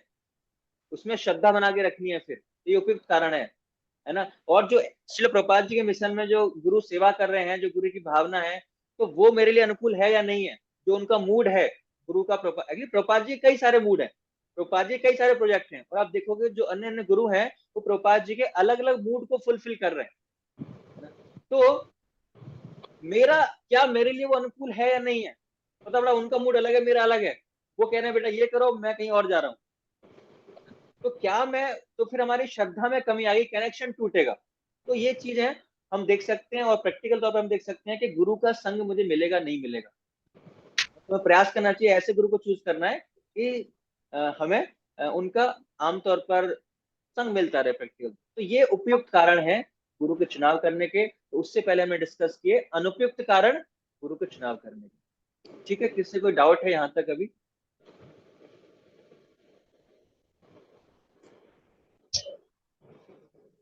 हरे कृष्णा प्रभु जी। जी माता जी। प्रभु जी सब क्लियर हो गया आज की क्लास से, बहुत कंफ्यूजन थी, बहुत क्लियर हो गया। Thank thank you, you. इसीलिए मैं आया था। और किसी का प्रश्न है? एक चीज पूछनी है, जैसे आपने बताया कि मॉर्निंग प्रोग्राम जो होते हैं वो जैसे अगर हम मंदिर में अटेंड कर लेते हैं, तो आपने बोला घर पे भी आप करें, तो हम वो कैसे पॉसिबल है कि हम मंदिर में आ नहीं रहे माता जी, मैंने कहा जो मंदिर में अटेंड नहीं कर पाते उनको घर पर करना चाहिए। हैं? ओके ओके ठीक है। जो मंदिर में कर रहे हैं फिर और क्या करेंगे फिर? हाँ मॉर्निंग आपके मंदिर में खत्म हो जाएगी, तो आप वहां जाके मॉर्निंग प्रोग्राम कर भी नहीं सकते, वहां दोपहर का प्रोग्राम, इवनिंग का प्रोग्राम कर सकते हो घर पे जाके। ठीक है। ठीक है, आगे बढ़े। प्रभु ये लास्ट पॉइंट एक बार दोबारा डिस्कस कर दीजिए। कौन सा लास्ट पॉइंट माता जी? प्रभु जी इमोशनल सॉरी, इमोशनल कुछ ऐसे अभी बताया था, मैं नहीं सुन पाई थी actually, I was writing something, तो लास्ट में अगर याद है तो बताइए। नहीं एक्चुअली आप बताइए। मैं एक्चुअली लास्ट में तो मैंने क्या डिस्कस किया, लास्ट में तो मैंने यही डिस्कस कर रहे थे कि प्रैक्टिकली है ना, गुरु के उपयुक्त कारण मैंने बताए 4 आपको कि प्रैक्टिकली में देखना चाहिए गुरु का संग हमें कितना मिलेगा, तो ये उपयुक्त कारण है। यस, हमें व्यवहारिक थोड़ा होना है कि मुझे संग मिलेगा भी नहीं मिलेगा। ठीक है ना, कई बार कई दीक्षा गुरु ऐसे हैं जो कभी इंडिया आते ही नहीं है, बहुत रेयरली आते हैं, 5 साल में एक बार आते हैं, तो उन ऐसे गुरु से दीक्षा लेके क्या करेंगे, है ना, हमें संग नहीं मिल पाएगा। तो मैं थोड़ा व्यवहारिक होना चाहिए। It was this point only. Yes. लेकिन फिर भी जो फर्स्ट एंड मोस्ट प्रायोरिटी है हमारी, वो क्या है? मुझे इंस्पिरेशन मिल रही है नहीं मिल पा रही, मेरा कनेक्शन बैठ रहा है। अगर मेरा कनेक्शन बैठ रहा है उस गुरु से जो 5-6 साल में भी एक बार आते हैं, तो फर्स्ट प्रायोरिटी मेरी वही होगी। क्योंकि जब हम वैदिक काल में देखते हैं, जितने भी उदाहरण है हमारे जीवन में, तो वैदिक काल में ऐसा नहीं होता कि दीक्षा गुरु बहुत इजीली अवेलेबल है। वो क्या करते थे, किसी गांव में जाते थे और दीक्षा दे दी, उसके बाद पता नहीं जीवन में मिलेंगे नहीं मिलेंगे, कोई गारंटी नहीं। लेकिन फिर भी व्यक्तियों की श्रद्धा होती थी, उनका दृढ़ निश्चय होता था उनके आदेशों में, तो उनको नीड नहीं होती थी, तो अपना काम चला लेते। तो मेन है हमारा कनेक्शन फिट बैठ रहा है नहीं बैठ रहा। कनेक्शन फिट बैठ गया है तो भले ही वो आपको जीवन द्वारा ना भी मिले तो भी आपसे दीक्षा ले सकते। लेकिन फिर भी हम उतने स्तर पर नहीं है, तो फिर भी हम व्यवहारिक रूप से देखते हैं। तो मैं इसका मतलब ये है कि ये अल्टीमेटली कारण नहीं है। अगर इससे ऊपर 3 कारण मैंने बताया आपको, अगर वो 3 फुलफिल हो रहे हैं आपके 100%, तो चौथा कारण आप उसको रिएक्ट कर सकते हो, कोई दिक्कत नहीं। ठीक है माता जी? Thank you, Prabhu. ठीक है, नेक्स्ट आगे बढ़े। जी प्रभु जी जी। प्रभु जी। आगे है दीक्षा की प्रतिज्ञाएं। जब हम दीक्षा लेते हैं तो दीक्षा के साथ हम कुछ न कुछ वाउज लेते हैं, है ना, कुछ प्रतिज्ञा लेते हैं कि हम ये जो कार्य हैं उनको आजीवन इनका पालन करेंगे, है ना। जिनमें से कौन कौन से व्रत हम लेते हैं दीक्षा के समय? No meat Small principles. है ना, जो 4 रेगुलेटरी प्रिंसिपल्स हैं, जो 4 नियम हैं। 16 माला जप, 16 माला minimum. मिनिमम 16 माला जप। हाँ, मिनिमम 16 माला करेंगे। और जो 4 रेगुलेटरी प्रिंसिपल्स हैं उनका हम पालन दृढ़ता से करेंगे। पालन करेंगे। नित्य भागवतम सेवा प्रभु जी। हाँ, वो एक्चुअली जीबीसी के द्वारा प्रमाणित नहीं है, जीबीसी के द्वारा प्रमाणित यही है। बाकी हम जो अलग अलग गुरु हैं, कभी कभी अलग अलग भी अपने वाउस दिलवाते हैं कि आप प्रचार करोगे, आप रीडिंग करोगे, या आप ये सेवा करोगे, तो डिपेंड करता है। बट जो जीबीसी जो मिनिमम रिक्वायरमेंट है, जो प्रभुपाद जी के द्वारा दिया गया है, जो प्रभुपाद स्टैंडर्ड है, वो क्या है? 4 नियम और मिनिमम 16 राउंड। 16 माला। हाँ, तो उनका हमें क्या करना है? सख्ती से पालन करना है। तो जब हमें लगेगा कि हाँ भाई मैं पूरा, जब आपको लगे सारा काम हो गया, मैंने दीक्षा गुरु का भी चुनाव कर लिया, सब कुछ कर लिया, आईडीसी भी कर लिया, 2-3 साल से भक्ति भी अच्छी हो रही, सब कुछ हो रहा है, जब तक आपको ये लगता नहीं है कि मैं ये जो 4 नियम हैं और जो भक्ति के नियम है उनका मैं दृढ़ता से पालन नहीं करूंगा, तब तक हमें दीक्षा नहीं लेनी चाहिए।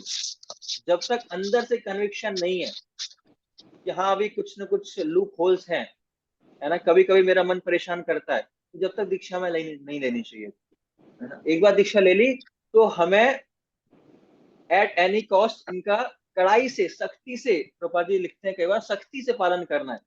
मन को मारना पड़े, चाहे कुछ भी करना पड़े, लेकिन इन नियमों का हमें सख्ती से पालन करना ही करना है। और जो 4 नियम है वो कौन कौन से हैं? 4 regulatory principles. मांसाहार वर्जन। हाँ, Intoxicate. तो ये जो 4 नियम हैं, ये धर्म के जो 4 स्तंभ हैं उन पर आधारित है। और अगर हम इसमें से कोई भी प्रिंसिपल ब्रेक करेंगे, कोई भी नियम तोड़ेंगे, तो धर्म का जो एक सिद्धांत है, जो एक स्तंभ है, वो क्या होगा? टूट जाएगा।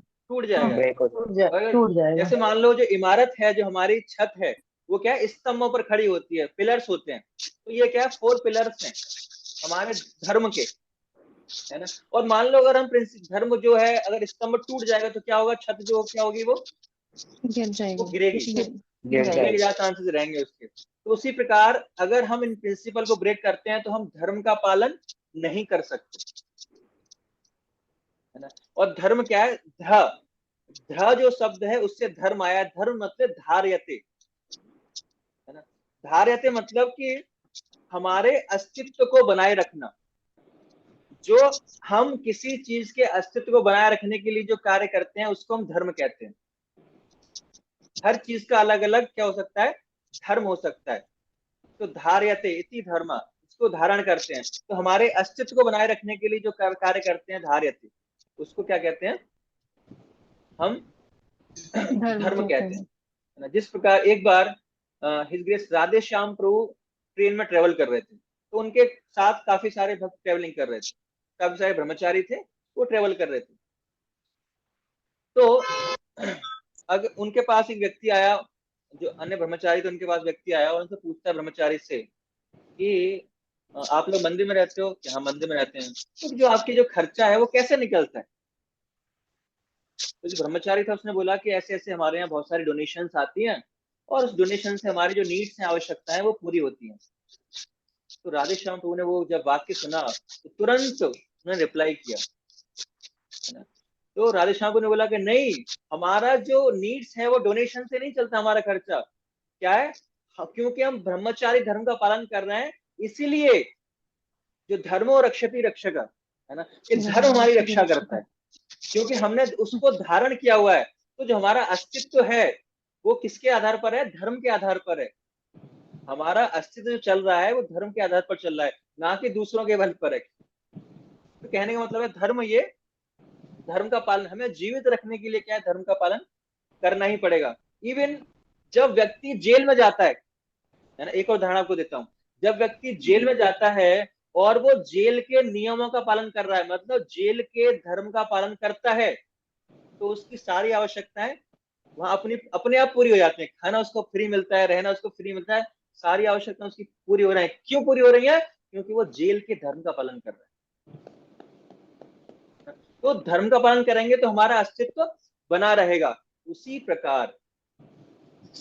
प्रकार जो हमारी आत्मा है ना, अगर हम इन 4 नियमों का पालन करेंगे तो भक्ति के नियमों का भी हम पालन अच्छी तरह से कर पाएंगे, अन्यथा हम नहीं कर पाएंगे। तो इसीलिए इसकी हमारे जीवन में आवश्यकता है इन 4 रूल्स को फॉलो करने की। पहला है कि हमें नो मीट ईटिंग, जिससे कि जो दया प्रिंसिपल है वो ब्रेक होता है ना। हमारे अंदर दया का भाव जाएगा, हम प्रचार कैसे करेंगे? प्रचार करने के लिए हमारे मन में करुणा दया भाव होना चाहिए।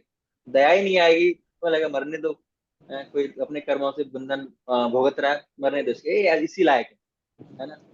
तो ये मांसाहार है, तो मांसाहार हम देखते हैं कि किसी जीव की हत्या हमको नहीं करनी, ये बहुत ही ग्रॉस रूप है।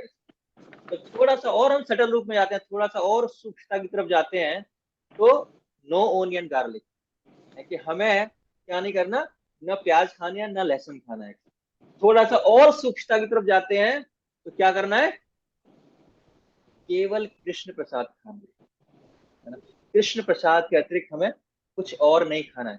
किसी भी परिस्थिति में हमें केवल और केवल कृष्ण प्रसाद ही खाना है। कई बार लोग प्रश्न पूछते हैं, पूरी शादी में जाना पड़ता है ना, सारी रिश्तेदारी निभानी पड़ती हैं, तो भी कृष्ण प्रसाद ही खाना है। घर से प्रसाद खा के जाएं, शादी में खाली पानी पी के वापस आए।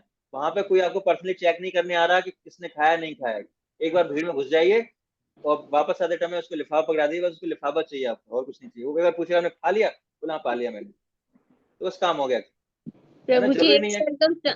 प्रभु जी एक सर्कमस्टेंस ऐसा है कि हमें करना पड़ता है कि हस्बैंड बच्चे बिल्कुल मतलब ऐसे ओपोजिट ना हो जाए, बिल्कुल ही मतलब ऐसे हो जाते हैं, तो अभी वो भक्ति में नहीं है, तो अब उनके साथ जाना पड़ता है। तो कभी मेंटली ऑफर करके कभी लेना होता है प्योर बिल्कुल। लेकिन प्रभु जी क्या मतलब वो रेयर मान्य नहीं है, बात रेयर वो ऐसी मान्य बात नहीं है, मान्य नहीं है। हमें ऑफर करना चाहिए, है ना। अगर हम खा रहे हैं तो प्रयास करना चाहिए। तो प्रभु जी प्रसाद इतना को कैसे अवॉइड नहीं, करती हम हूँ बिल्कुल। मैं ज्यादा डीप में नहीं जाऊंगा। प्रसाद टॉपिक ऐसा है कि जब ओपन होता है तो बहुत लंबा जाता है, तो ज्यादा डीप में ना जाके, प्रसाद मतलब भक्तों के द्वारा बनाया गया है, भक्तों के द्वारा ऑफर किया गया है, भक्तों के द्वारा सर्व किया गया है, दैट इज प्रसाद, है ना। और इसके अलावा जो कुछ भी हम खाते हैं तो हम कंप्रोमाइज कर रहे हैं उस सिद्धांत में कुछ ना कुछ। प्रभु जी वो मेंटली ऑफर करके मतलब अब वो ऑफर नहीं माना जाएगा, लेकिन हम कंप्रोमाइज कर रहे हैं, कुछ ना कुछ फायदा आपको मिलेगा, कुछ रिएक्शन मिलेंगे उसके, है ना। 100% उसको नहीं एक्सेप्ट कर सकते, ठीक है। तो हम प्रयास करें कि उन चीजों से बाहर निकलें, है ना, और एक दो बार अवॉइड करें चीजों को। जैसे एक बार एक व्यक्ति, एक ब्रह्मचारी उदाहरण दे रहे थे, तो पहले जब वो घर में थे तो प्रसाद ही खाते थे, तो क्या हुआ, उनकी मदर बनाती नहीं थी, तो उन्होंने 8 दिन तक कुछ नहीं खाया, और बिल्कुल ऐसे हुए पतले, है ना। तो फिर उनकी मम्मी को दया आ गई, है ना, कि भाई क्या खाना होता तेरे को। तो फिर उसके बाद से प्रसाद ऑफर करके बिना प्याज लहसुन के बनने लगा है। तो कुछ ना कुछ जब तक हम तपस्या नहीं करेंगे, सेक्रीफाइस नहीं करेंगे, तब तक भगवान भी कुछ नहीं करने वाले। तो जब हम भगवान को बताएंगे कि भगवान मैं प्रसाद ही खाऊंगा चाहे भूखा मर जाऊंगा, तो निश्चित रूप से भगवान चाहे खुद देने आए लेकिन वो देके आएंगे आपके लिए प्रसाद, है ना। लेकिन उतनी दृढ़ता हमारे अंदर आनी चाहिए। हम तो एक दिन में हाथ सरेंडर कर देंगे, भगवान अब नहीं रहा जाता मुझसे, है ना। कि मैं तो शादी में गया था, मैंने बहुत सारे आइटम देखे, मेरे मुंह से पानी आने लगा, है ना, तो मुझसे रहा नहीं गया। तो फिर भगवान क्यों हेल्प करेंगे? क्योंकि हम अपने खुद की हेल्प कराना ही नहीं चाहते भगवान से, हम चाहते ही नहीं है। अगर चाहेंगे तो कुछ तो सेक्रीफाइस करेंगे, कुछ तो तपस्या करेंगे। एक टाइम खाना नहीं खाएंगे, 2 टाइम नहीं खाएंगे, फूड्स पर रहेंगे, 2 दिन खाना नहीं खाएंगे, 3 दिन नहीं खाएंगे, कुछ ना कुछ करेंगे, तो भगवान को लगेगा कि हाँ वास्तव में ये दृढ़ व्यक्ति है और इसके लिए कुछ ना कुछ करना पड़ेगा, तो भगवान फिर अरेंज करेंगे हमारे लिए। प्रभु जी ये दृढ़ता हम कहाँ से लाए, कैसे? सॉरी, दृढ़ता आएगी जब हम अन्य भक्तों का उदाहरण देखेंगे, है ना। जैसे मैं पंजाब में पहले रहता था, तो हम ना कभी जैसे फेस्टिवल्स में क्या होता है, हलवाई के द्वारा प्रसाद बनाया जाता है, तो हम जनरली हलवाई का जो बनता है उसको अवॉइड करते हैं। तो एक दिन वहां पे फेस्टिवल था बलराम जयंती पर, और वहां पर जो प्रसाद होता है वो नत्था सिंह वाटिका वहां से 2 किलोमीटर दूर होता है। पहले जो होता था, अभी तो वहीं पे होता है, 4-5 साल पहले। तो मुझे किसी ने बताया कि जो प्रसाद है वो भक्तों के द्वारा बनाया गया है। तो मैं 2 किलोमीटर चल के गया वहां तक, सब लोग प्रसाद पा रहे थे, तो वहां जाके मैंने प्लेट लगा ली, और उसके बाद मुझे पता पड़ा कि नहीं नहीं, ये हलवाई के द्वारा ही बनाया गया है। तो फिर मैंने उसको नहीं स्वीकार किया, मैंने नहीं खाया। और तब तक 2-3 बज चुके थे, और मुझे पता था कि मंदिर में मुझे खाने को कुछ नहीं मिलने वाला है। फिर मंदिर आया मैं, और जैसे ही मैंने मंदिर आया, और मंदिर में एक भक्त मिल मिले, तो उस भक्त ने मुझसे पूछा कि मैंने कुछ प्रसाद पाया? मैंने कि मैंने कुछ प्रसाद नहीं पाया। तो उन्होंने मुझे राजभोग की प्लेट दी, है ना। तो कहने का मतलब ये है कि अगर आप वास्तव में सब सेक्रीफाइस करते हो, तपस्या करते हो, तो भगवान आपको निश्चित रूप से गारंटी से भूखा नहीं मारेंगे, आप भूखे नहीं मरोगे। लेकिन कुछ न कुछ सेक्रीफाइस, तपस्या करना पड़ेगा आपको। बाहर रहे, चाहे शादी में जाए, कहीं जाए, तब भगवान हेल्प करेंगे, नहीं तो नहीं करेंगे। तो प्रयास करें। हमारा जो मेन मुद्दा क्या था कि उसका जो मांसाहार वर्जन का मतलब ये नहीं खाली मांसाहार नहीं खाना, मांसाहार वर्जन का जो सटल फॉर्म है, क्या नियम पालन करना है हमको? केवल और केवल प्रसाद ही खाना है, तो वो हमारे जरिए। क्योंकि मांसाहार छूना तो बहुत आसान है ना। मांसाहार तो जनरली काफी लोग करते भी नहीं है, तो ये तो बहुत ही ग्रॉस फॉर्म है। लेकिन उसका जो सटल फॉर्म है वो हमें ध्यान रखना है, वो हमारे लिए क्या है? केवल और केवल प्रसाद खाना है। और दूसरा है अवैध संग वर्जित करना, तो उसका एक ग्रॉस फॉर्म है, ग्रॉस फॉर्म में किसी का संग करना, और उसका एक सटल फॉर्म है कि उस तरह की वार्तालाप करना, या फेसबुक पे चैट करना, या ऐसे वीडियो इत्यादि देखना, ऐसे कंटेंट को पढ़ना, तो उसका भी हमें त्याग करना है। वो एक तपस्या है, तो उस प्रिंसिपल का हमें करना है। तीसरा है नशा वर्जन, शौचम, है ना। अगर शौचम का पालन करना है तो एक होता है इंटरनल क्लीननेस, एक होता है एक्सटर्नल। एक बाहरी रूप से अपने आप को स्वच्छ रखना है, जिससे कि नशा वर्जन, जो भी नित्य सॉरी इंटॉक्सिकेंट्स हैं उनका हमें वर्जन करना है। और एक होता है इंटरनल क्लीनिंग, है ना, आंतरिक शुद्धिकरण करना है। आंतरिक शुद्धिकरण कैसे होगा? जब हम क्या करेंगे? हम भगवान का नाम लेंगे, श्री भागवतम का श्रवण करेंगे, भगवान की कथाओं का श्रवण करेंगे, तो हमारा आंतरिक शुद्धिकरण होगा, तो वो आवश्यक है हमारे लिए। और चौथा है जो गैम्बलिंग है उसको वर्जित करना है। सत्यम, हमेशा सच ही बोलना है। तो अगर गैम्बलिंग की परिभाषा में आपको एक लाइन में दूं, अगर व्यवहारिक रूप से दूं, तो गैम्बलिंग की परिभाषा होती है कि जो भी मैंने कोई मूल्यवान वस्तु को दाव पर लगाया है, किसी मूल्यवान वस्तु को दाव पर लगाया है, और उसके रिटर्न की संभावना नहीं है, उसके रिटर्न की पॉलिसी नहीं है, और उसको खोने के भी चांसेस हैं, तो वो गैम्बलिंग है। समझ पाए आप?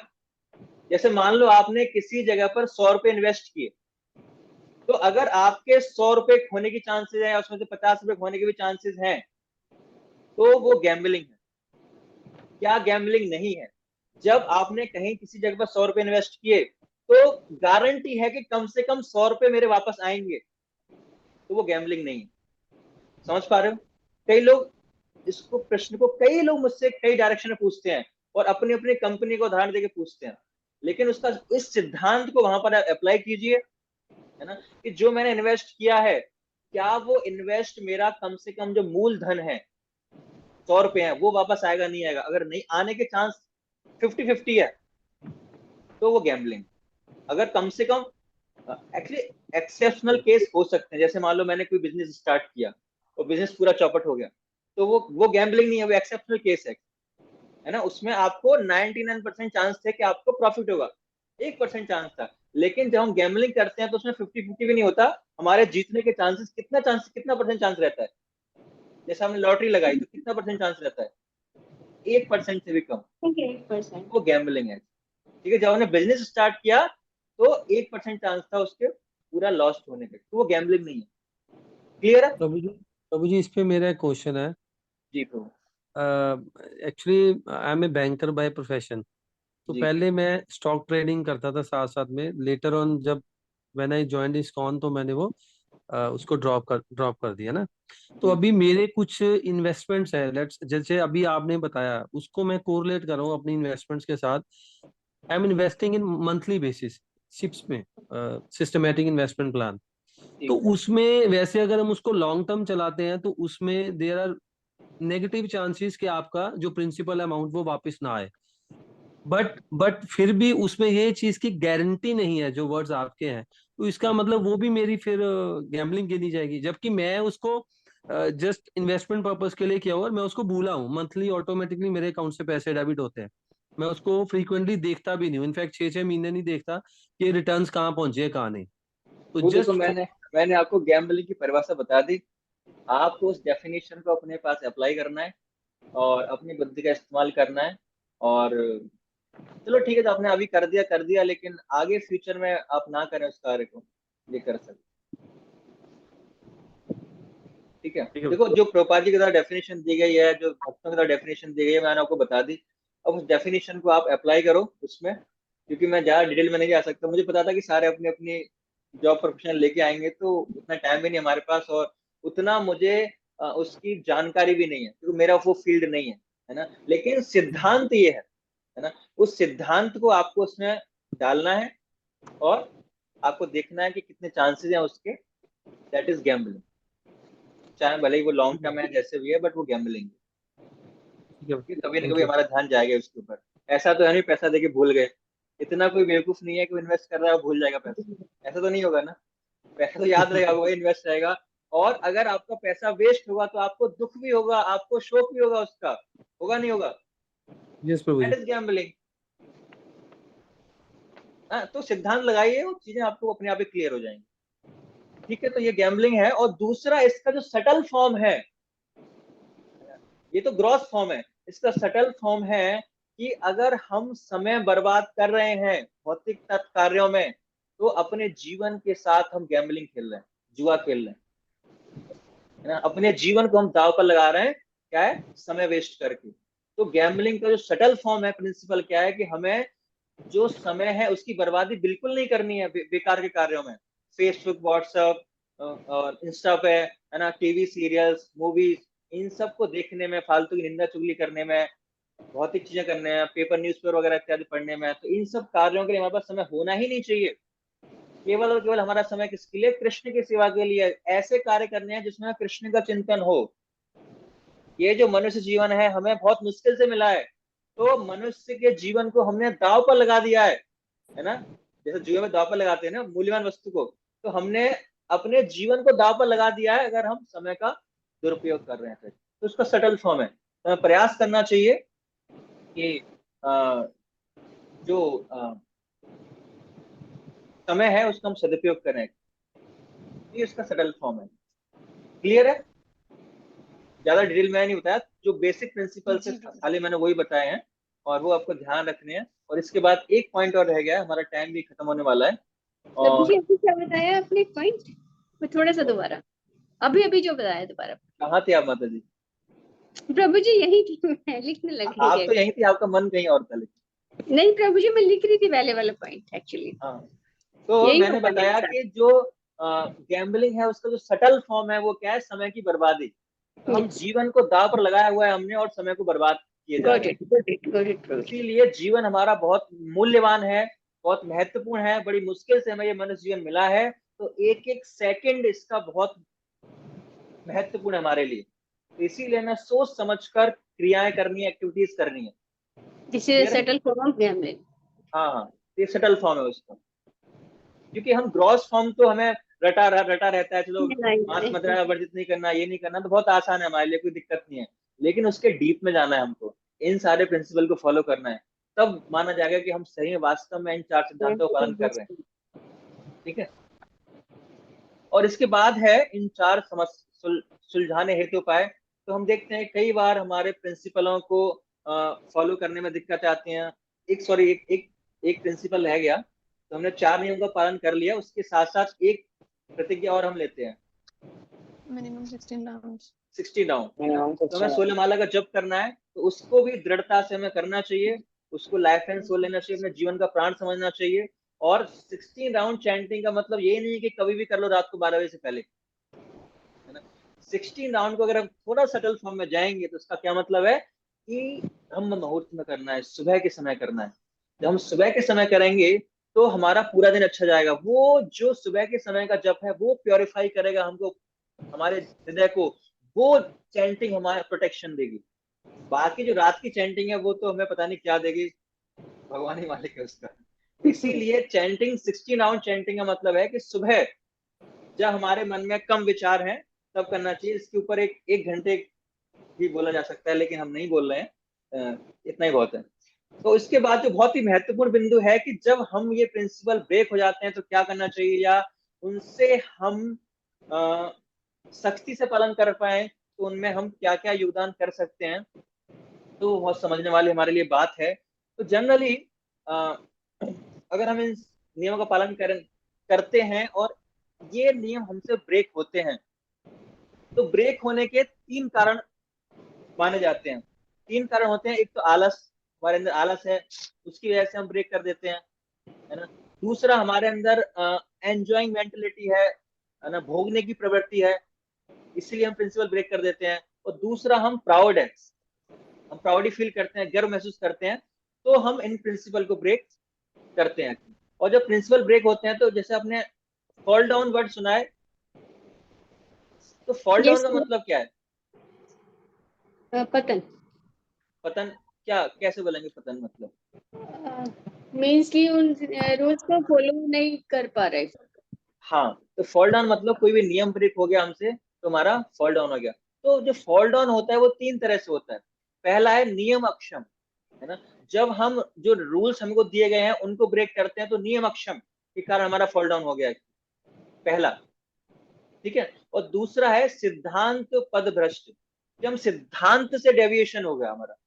जैसे हमने उदाहरण दिया था कि हाँ आओ चलो मेरे साथ, मैं आपको अपने गुरु से दीक्षा दिलवाऊंगा, हायर रस दिलवाऊंगा आपका, तो सिद्धांत से डेविएशन हो गया, हमने किसी और को श्रवण कर लिया, तो भी हमारा फॉल डाउन हो गया। और तीसरा है गुरु और वैष्णव अपराध। हमने गुरु और वैष्णव अपराध के कारण गुरु के प्रति या वैष्णव अपराध किया तो हमारा भक्ति से फॉल डाउन हो गया है। प्रभु जी आप बहुत डीप मीनिंग अभी दे रहे हैं, आज बहुत अच्छा लग रहा है। एक कल प्रभु जी क्लास पहला पॉइंट बताएंगे प्लीज। पहला है माता जी, पहला है नियम अक्षम, कि हमने जब नियम ब्रेक किया तो हमारा फॉल डाउन हो गया, नियम हमसे प्रिंसिपल फॉलो नहीं कर पाए। दूसरा है सिद्धांत पथ भ्रष्ट, है ना, कि जो हम सिद्धांत से, हम फिलोसफिकल डेविएशन हो गया हमारे अंदर, है ना। सिद्धांत हम सुन रहे थे, उससे हम डेविएट हो गए, दूसरे सिद्धांत पर आ गए, तो हमारा फॉल डाउन हो गया। और तीसरा है गुरु और वैष्णव के प्रति हमने अपराध किया। तो मैं हर चीज में डिटेल में नहीं जा पा रहा हूँ क्योंकि मेरी ऑलरेडी 7:30 पे क्लास है, दूसरी ऑलरेडी 7:33 हो चुका है। प्लीज प्रभु जी हम आपके हैं। हाँ, डरने की कोई बात नहीं है, आगे भी हम एक्स्ट्रा क्लास कर सकते हैं नेक्स्ट वीक जब मैं अवेलेबल होऊंगा। प्रभु जी एक बोल रहे कि बड़ी डेप्थ में है ये जो अभी समझा रहे हैं आप, तो प्लीज हाँ, तो मैं डेप्थ में नहीं जा रहा हूँ, मैं डेप्थ में नहीं जा रहा हूँ, मैं बस ऊपर से पॉइंट्स, मतलब मुझे एक चीज और कंप्लीट करने दो, मुझे 3-4 मिनट और चाहिए बस प्लीज, नहीं तो वो छूट जाएगा। तो ये 3 चीजें हैं जिसकी वजह से हम प्रिंसिपल ब्रेक होते हैं और हमारे नियम टूट जाते हैं।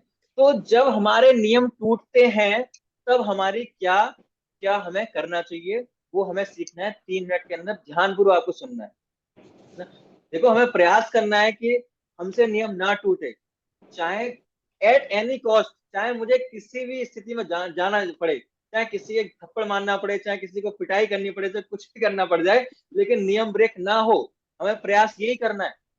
लेकिन फिर भी गलती से कभी बाई चांस अगर हो जाता है तो फिर क्या करना है ना। तो सबसे पहली चीज होती है कि हमसे नियम अगर ब्रेक हो गया है तो उसको हम रिकॉग्नाइज करें, उसको हम एक्सेप्ट करें कि हाँ मुझसे वो गलती हुई है। तो पहला है एक्सेप्टेंस। कभी कभी क्या होता है, हम नियम ब्रेक कर देते हैं और नहीं नहीं मैंने किया ही नहीं, है ना, हम उसको स्वीकार ही नहीं करना चाहते, तो आप कभी भी भक्ति में आगे नहीं बढ़ पाओगे। तो पहला कार्य है, अगर आपसे नियम ब्रेक हुआ है, कुछ भी सटल फॉर्म जैसा भी हुआ है, जरूरी नहीं है ग्रॉस फॉर्म में हुआ है, सटल फॉर्म में भी हुआ है, तो भी उसको एक्सेप्ट करना कि हाँ मुझसे ये गलती हुई है। तो सबसे पहला पॉइंट है मुझे उसको एक्सेप्ट करना है। और दूसरा है फिर हमें रिपेंट करना है उसके लिए, है ना, उसके बारे में बार बार सोचना है कि हाँ मुझसे गलती हो गई। हृदय में एक अग्नि ज्वाला जलनी चाहिए उसकी कि मुझसे गलती कैसे हो गई, है ना। रिपेंट मतलब ऐसा नहीं कि कुछ आपको करना है, रिपेंट मतलब हृदय से करना है कि हृदय में एक अग्नि जलनी चाहिए आपके अंदर, ऐसा तूफान मचना चाहिए कि मुझसे गलती हो गई, तो ये रिपेंट आपको करना है। तो पहला है एक्सेप्टेंस, दूसरा है रिपेंटेंस, रिपेंट करना है, क्लियर है। और तीसरा है फिर आपको उसको रिवील करना है, आपको किसी भक्त के साथ उसको रिवील करना है। यहीं पर आके लोगों के अंदर देखो, पहली चीज हो सकता है हो जाए, कुछ लोग दूसरी चीज भी कर लेते हैं, लेकिन जो तीसरी चीज है मैक्सिमम 99% लोग करना नहीं चाहते, उसको रिवील नहीं करना चाहते दूसरों के सामने। रिवील करेंगे तो क्या होगा, वो क्या सोचेगा मेरे बारे में, है ना, मुझसे ये टूट गया, प्रिंसिपल ब्रेक हो गया, तो मेरी इज्जत क्या रह जाएगी समाज में, उसको बताऊंगा वो किसी और को बता देगा, है ना। तो तीसरा पॉइंट बहुत महत्वपूर्ण है। अगर आप उन गलतियों से सुधरना चाहते हो तो आपको ये प्रोसेस फॉलो करना ही पड़ेगा। तो तीसरा है रिवील करना। और रिवील किससे करना है वो आप चूज कर सकते हो, जिसमें आपकी पूरी श्रद्धा है कि वो उसको बहुत ही सीक्रेटली रखेगा, अपने तक ही रखेगा और मेरी हेल्प ही करेगा, तो ऐसे व्यक्ति को ही रिवील करना है। तो वो व्यक्ति आपका जो शिक्षा गुरु है, जो मैंने कहा था ना फॉलो वन, तो उसके साथ आप रिवील कर सकते हो। अगर आपको लगता है उसका नहीं करना है तो किसी और व्यक्ति के साथ अगर आपका अच्छा संबंध भी है, वो इक्वल भी हो सकता है आपके, वो आपके इक्वल भी हो सकता है, उससे भी आप रिवील कर सकते हो, कोई दिक्कत नहीं है। लेकिन पॉइंट इज दैट रिवील करना आवश्यक है, रिवील जरूर करना है आपको। अगर रिवील नहीं करोगे तो माया के चक्कर में चले जाओगे, ठीक है। तो थर्ड इज रिवील और फोर्थ इज रीइंस्टेट, है ना, कि पुनः उसी अवस्था में आना। मतलब कि सॉरी आपने फोर्थ अभी क्या बताया? रीइंस्टेट, REIN, रीइंस्टेट, तो फिर से उसी अवस्था में आना, ऐसी अवस्था में आना कि फिर से मुझसे वो गलती ना हो। ऐसा आयोजन करना, ऐसा प्रयोजन करना, अपने जीवन को ऐसे ढालना कि पहले मैं क्या परिस्थितियां थी, कैसे मैं उस चक्कर में फंस गया, कैसे मैं भोग तृप्ति में आ गया, कैसे मुझसे प्रिंसिपल ब्रेक हो गया, तो उन सारे कारणों से, उन सारी व्यवस्थाओं से मैं बचूंगा कि मुझसे वो गलती ना हो।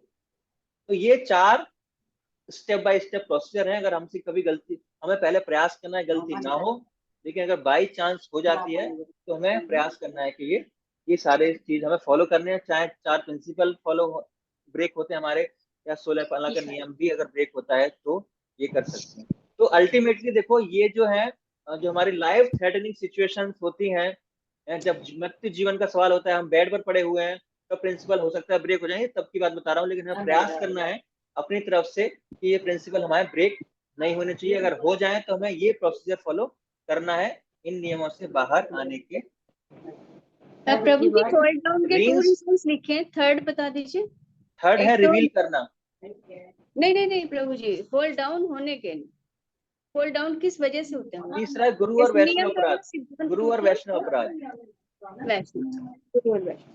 जो रीइंस्टेट का अगर और हम थोड़ा एक्सप्लेन करें उसको, तो रीइंस्टेट का मतलब है नो टाइम फॉर इंद्रिय और नो अपॉर्चुनिटी फॉर इंद्रिय।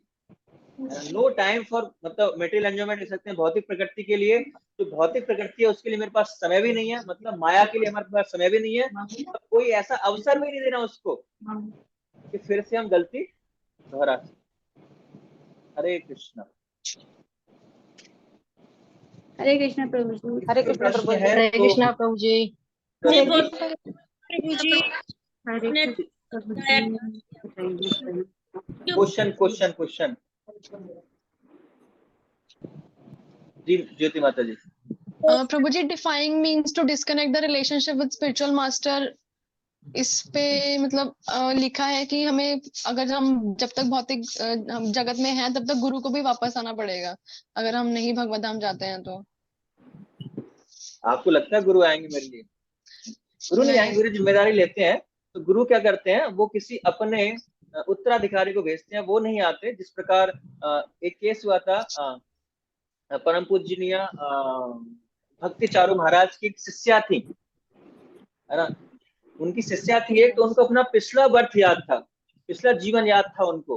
तो पिछले जन्म में क्या थी, एक ब्रह्मचारी थी, और उनका मैंने सुनी हुई है, पढ़ी है मैंने, माता जी के प्रति अट्रैक्शन था, और इसी वजह से उनको इस जीवन में एक स्त्री के रूप में आना पड़ा, और उन्होंने भक्ति चारू महाराज से दीक्षा ली। तो उनसे भक्ति, पॉइंट इज दैट, आगे जो मैं बताने वाला हूँ वो हमारे काम का है। तो भक्ति चारू महाराज से किसी ने पूछा कि महाराज, कि वो तो अब प्रभुपाद जी की शिष्या कहलाएंगे या आपकी शिष्या कहलाएंगे, क्योंकि उन्होंने पिछले जन्म में प्रभुपाद जी शिक्षा ली। तो उन्होंने बहुत ही उत्तर दिया जो हमारे सीखने योग्य। महाराज ने बोला कि वो प्रभुपाद जी की शिष्या हैं, लेकिन प्रभुपाद जी जन्म में उनको टेक केयर करने के लिए नहीं आएंगे। तो उन्होंने क्या किया, मुझे बोल दिया कि आप टेक केयर करो, make sure she will go back to home, back to God. तो गुरु अपने आप नहीं आएंगे, गुरु अपने रिप्रेजेंटेटिव को भेजेंगे कि आप जा ही रहे हो तो उनको भी टेक केयर कर लेना है। अभी क्लियर हो गया Prabhu ji, thank you so much. Hare Krishna. Hare Krishna Prabhu ji, Hare Krishna Prabhu. Last question है, मैं क्षमा चाहता हूँ प्रभु जी। एक चीज पूछनी थी कि how to control mind, because अभी तक हम इस सोसाइटी में, इस भौतिक जगत में अभी तक हम उसमें घुसे हुए थे, ठीक है, और अभी भी मतलब मान लो हम सुबह जब करके ऑफिस मंदिर से निकले, फिर हम पूरे दिन ठीक है, बस इतना बात है। मैं आपको बहुत ही ब्रीफ में आंसर करता हूँ पूजी, बहुत इसमें बहुत सारे सेशन है, और कई बार आपने प्रश्न पूछा भी होगा। जो भगवान गीता में कहते हैं, दो चीजें बोलते हैं, अभ्यास और वैराग्य, है ना। अभ्यास मतलब हमें हरे कृष्ण चैंटिंग का अभ्यास करना है निरंतर रूप से, और वैराग्य का मतलब क्या है कि ऐसी परिस्थितियों को त्यागना है, ऐसी सिचुएशंस को त्यागना है जहाँ की हमारा मन ज्यादा एजिटेट होता है, हमें ज्यादा परेशान करता है।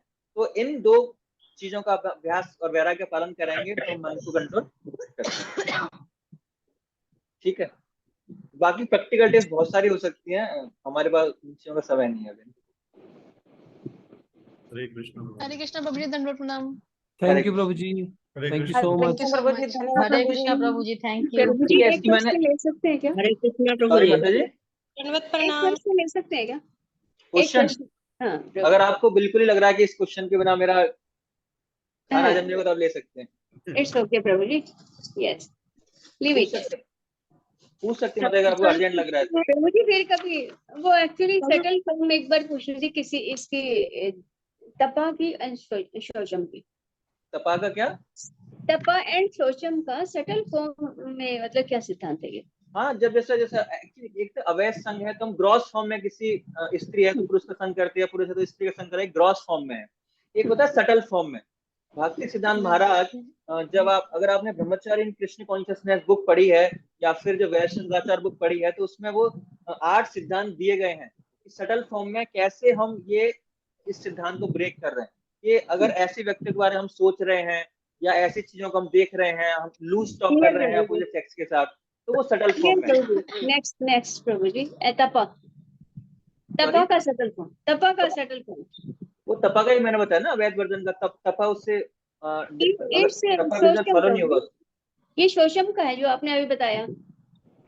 नहीं, अच्छा, यस, तपा नो इंटॉक्सिकेशन। यस, हाँ, नो इंटॉक्सिकेशन का मैंने बताया था। शौचम मतलब इंटरनल क्लीनिनेस। एक होता है एक्सटर्नल क्लीनिनेस, अगर सटल उस फॉर्म हो जाए उसका इंटरनल क्लीनिनेस, कि आंतरिक शुद्धता पर भी ध्यान हमको देना। तो जी शोचम का हो गया ना, ये शोचम का हो गया ना। आप तपा का पूछ रहे, नशावर्जन। Yes Prabhu ji, yes, no intoxication. Actually मेरी हिंदी में थोड़ा उल्टा सीधा हो गया है, अवैध संघ का तप लिखा हुआ है, नशावर्जन का शौचम लिखा हुआ है।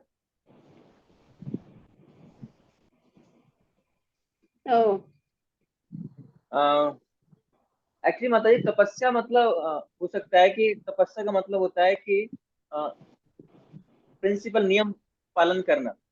वही प्रभु जी के साथ के सिवा कुछ नहीं खाएंगे हम।